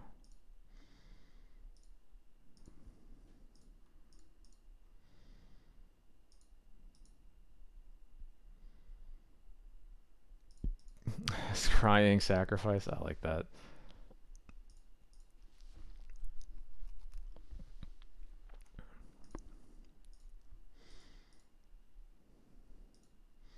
Yeah, it's definitely old as hell. I'll give 15 seconds for anybody to mention it. And there is a delay. I'm sorry. It'll be probably be more like 10 seconds for you.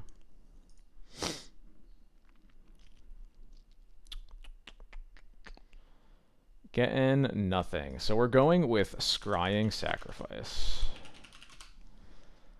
Oh, obviously it's Disciple of Tevesh Zot. Okay, Cold Snap. So, oh, it is Pete Venters though, so the style makes sense being old. Kind of a neat card. All right.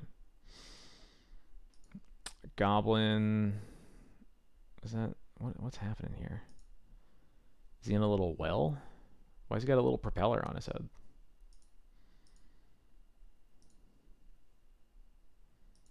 It's kind of cute art, but I have no idea what card it is.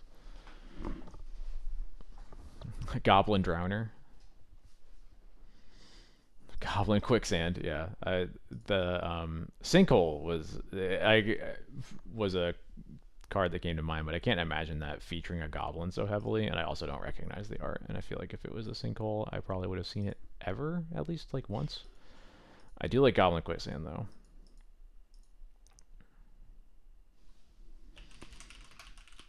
All right, we got 10 seconds. 10 seconds, and then moving on.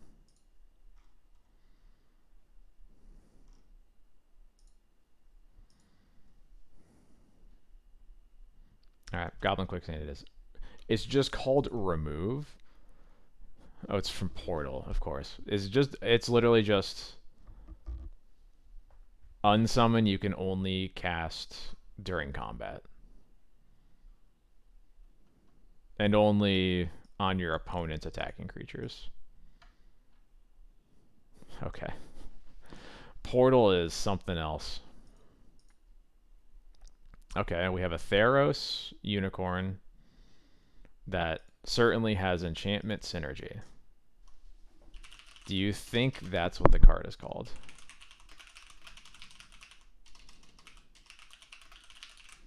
I'll take alternative suggestions.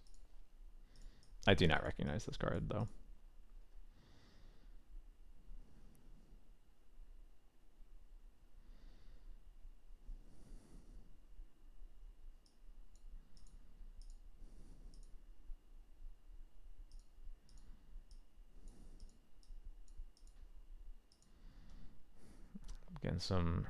Getting some crickets. Noble Quarry, that would have been a good one. Sorry, I didn't wait long enough. Whenever, and yeah, it has constant. You know, I could have put down everything I own that this card had Constellation in its text. Yeah, it makes sense. I recognize this art. I think this is Amulet of let's look it up. It is. It's from Born of the Gods.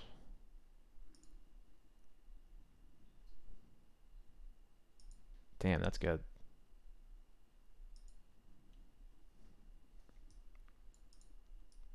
Yeah, sorry, Noble Quarry came in on like right after I had hit enter, so I was a little fast on that one.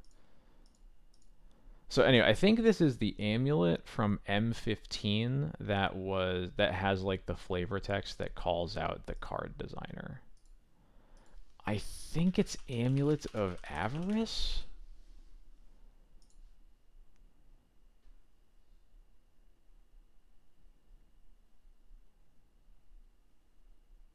We got Avarice Amulet. So I think we're on the right track.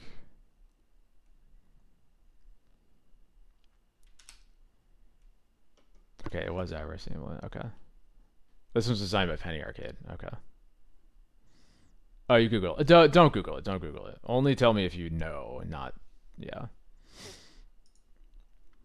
We can Google anything. We're going off our brains. I'll count that as a win because Avarice Amulet, Amulet of Avarice, same thing. This looks familiar. It has a 1994 signature, but I don't know what card it is.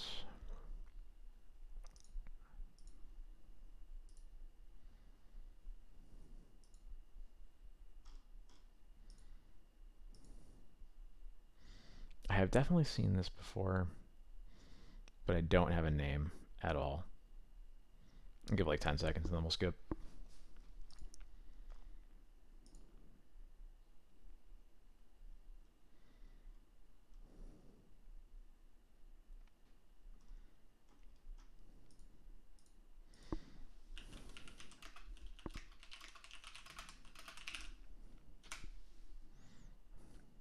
Damn. I would not have guessed that this was a creature.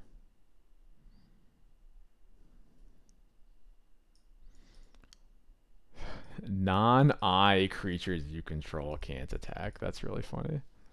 Creature eye. This art looks familiar. It is obviously new.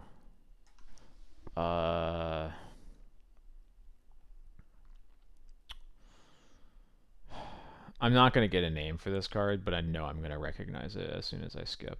So we'll give 15 seconds on this one.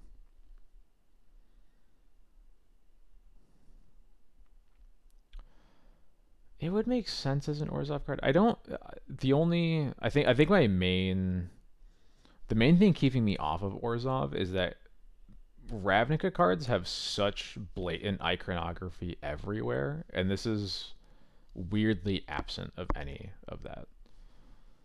Um,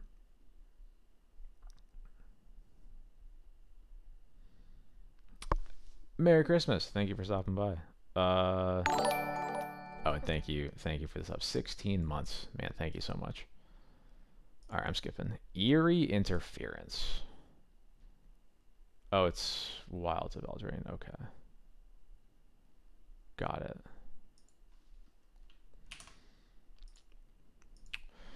Here's a Ravnica card. This is definitely, yeah. This is definitely Azorius blank. Is this Azorius Arrestor?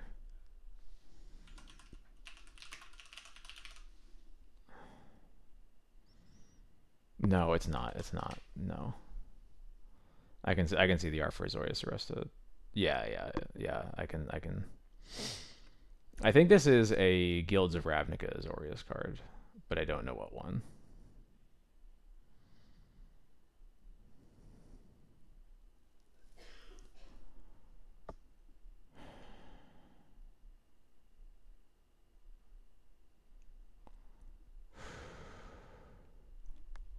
I'll give 15 seconds.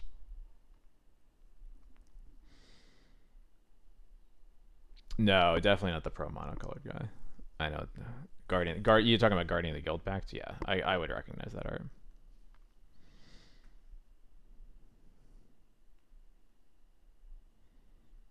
Unless you're talking about a different pro monocolored creature.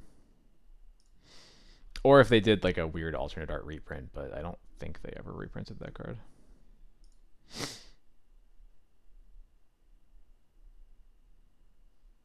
Yeah, that is Guardian of the Guild Pact.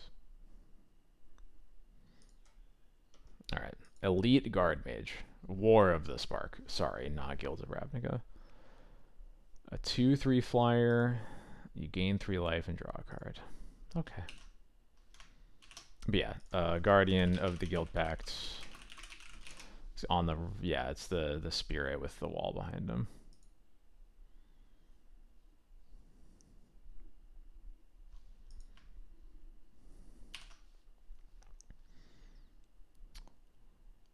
Some creepy looking art. Don't recognize it though. Looks like it could be something from like Shadows over Innistrad, maybe.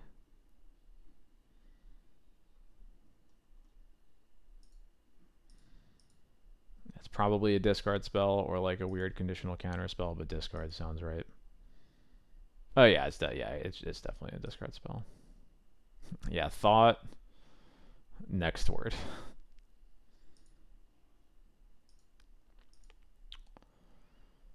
It could be duress.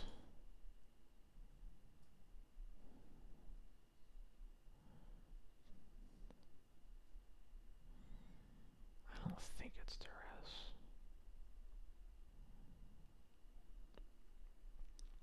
Dream spoiler. Is that's the Ravnica black card, right? I can only kind of see that art in my head, but I'm pretty sure it's different from this. If I'm thinking of the wrong card, then never mind, but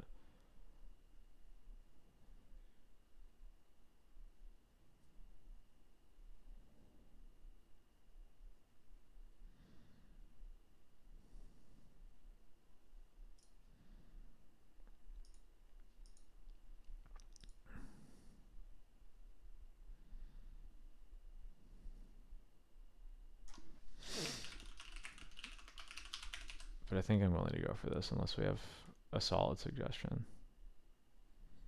Give it 10 seconds.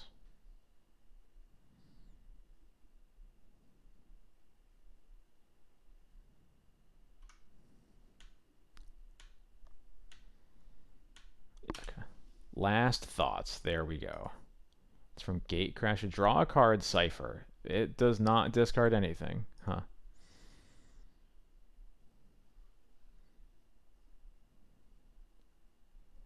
That's... The flavor and the art don't quite make sense to me, but... Oh.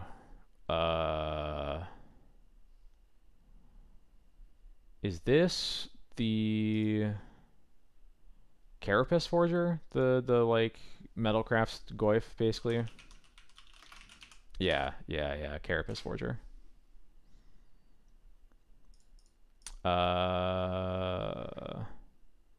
Banisher Priest?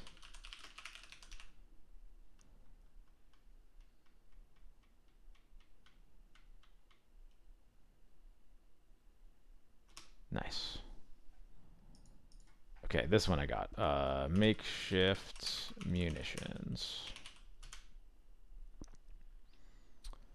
Oh boy, we got another old one.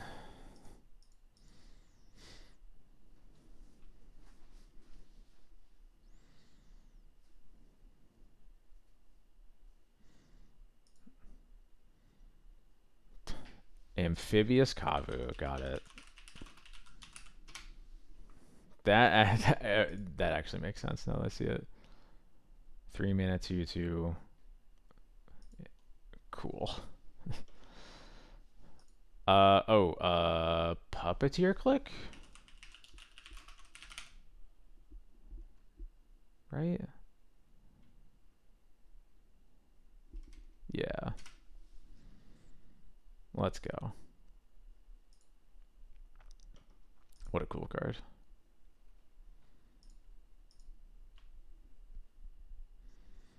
I never looked that closely at the art for Puppeteer Click either. It's very cool. I don't know what's going on here, but it looks like Invasion maybe, or maybe in like Tempest. Defiant is Defiant Strike that old? It's definitely a combat trick.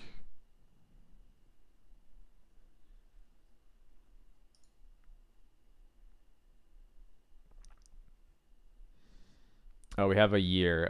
Year on the signature is 99. Obviously, that's not like a hard lock on anything. Who knows when this got drawn, but hey, Aslid. As Aslid Sixeraxi, if I got that right, maybe? Thank you. Thank you for following. Hope you're having a good evening. Alright, I'll believe you on Defiant Strike. Defiant Vanguard. It is in fact a creature and not a combat trick. From Nemesis. Okay. You had the Defiant part, right? So I'll give you credit for that. It really looks like a combat trick, though.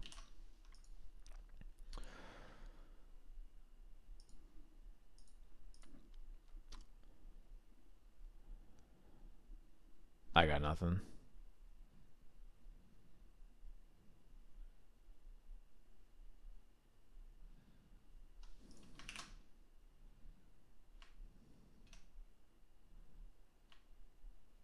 Okay, yeah.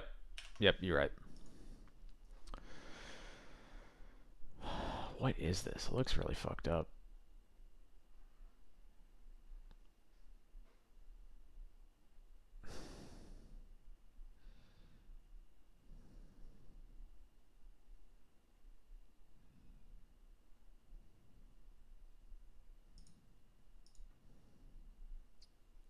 Yeah, it really does. Those little short stubbers.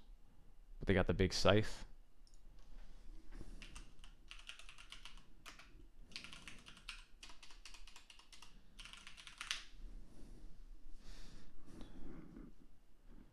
You know, how about this? P-Rex, T-Rex. If somebody has a better suggestion than that, I'll take it, but otherwise I'm putting it in. Infected Carnosaur. Alright, that's a better one. Nope. Tyrannax. Interesting.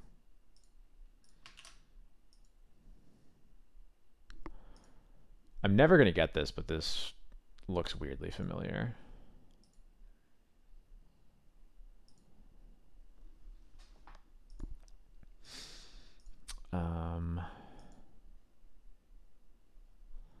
We'll probably do like a handful more, and then I'm going to head to bed before it gets too much later.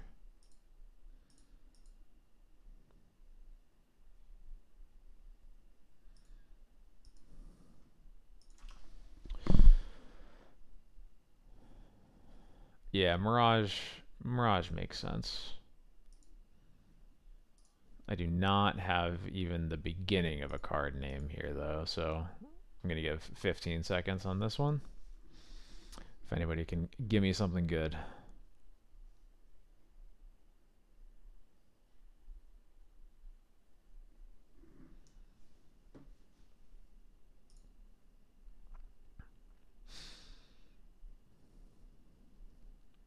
Alright, we skipping.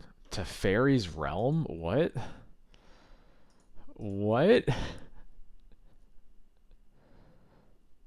Sure. At the beginning of each player's upkeep. Okay, first of all, World Enchantment. Second of all, at the beginning of each player's upkeep, they phase out all artifacts, creatures, lands, or enchantments. Or non-or enchantments. Okay, sure. You were right about Mirage Block. This is a Necron card. Does anybody know which Necron card it is? Because I don't.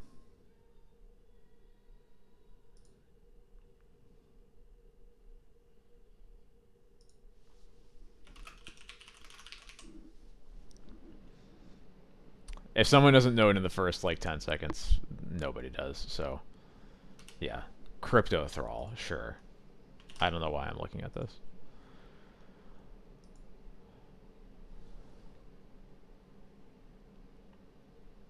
My sneezes keep getting stuck today. I really don't like it. I've definitely seen this art. I don't know what card it is.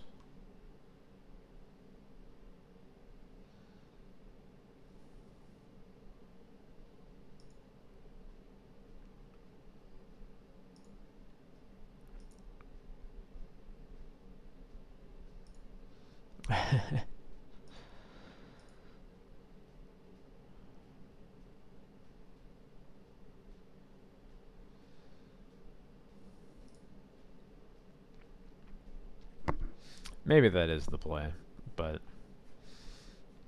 I don't know. I don't think that data is going to get to WotC from Scryfall.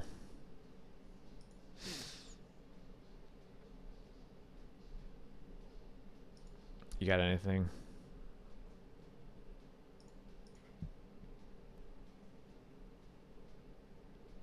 I definitely recognize it. I'll recognize the name when I skip, but I need a card name.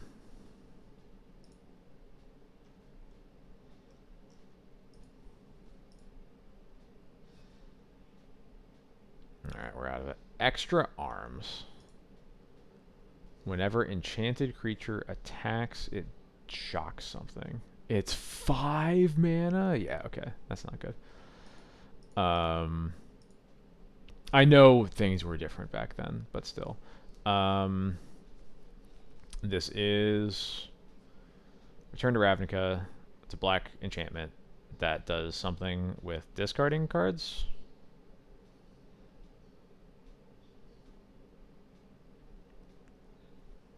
I think.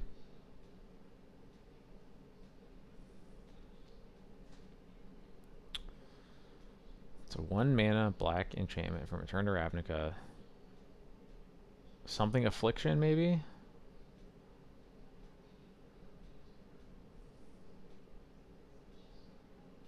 Damn it, what is this card?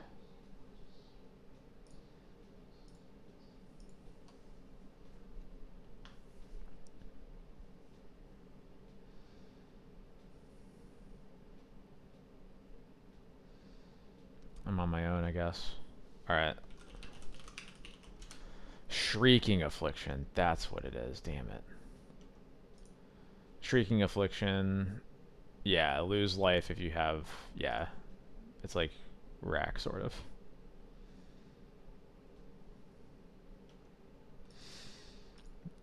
This is probably a card from Streets of New Capenna that I do not know.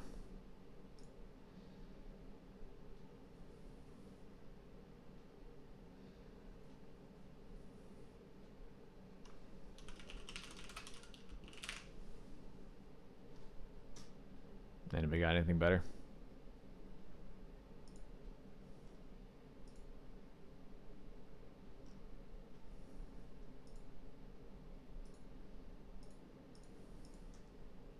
Alright. Wary Thespian. Oh, from March of the Machines. Okay, never mind then. That's probably some legendary creature, I don't know. Some new merfolk. We'll do this in one more, I think, and then we'll call it.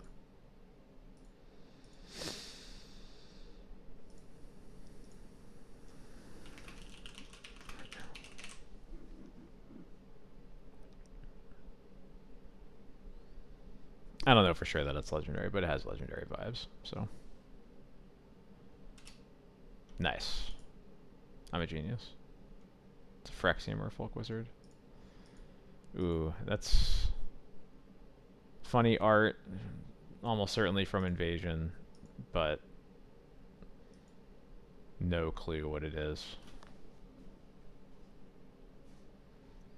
Yeah, looks like a bounce spell, that's for sure.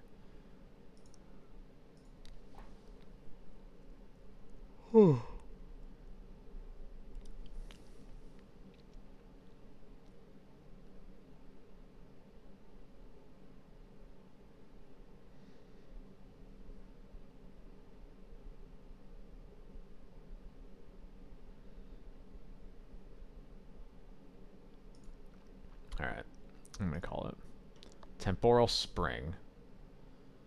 Target permanent on top of its owner's level. No, it's not Repulse. Repulse looks like this. Yeah, it has the Drake in the back. Or I guess it's all Drakes. And only one of them is getting repulsed.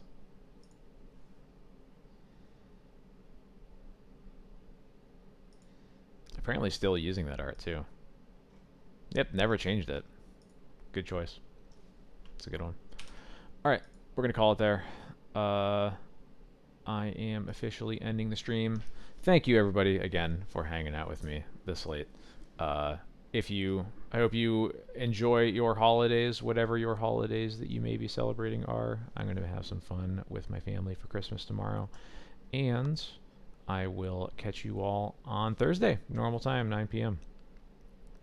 And until then, hope you have a wonderful few days.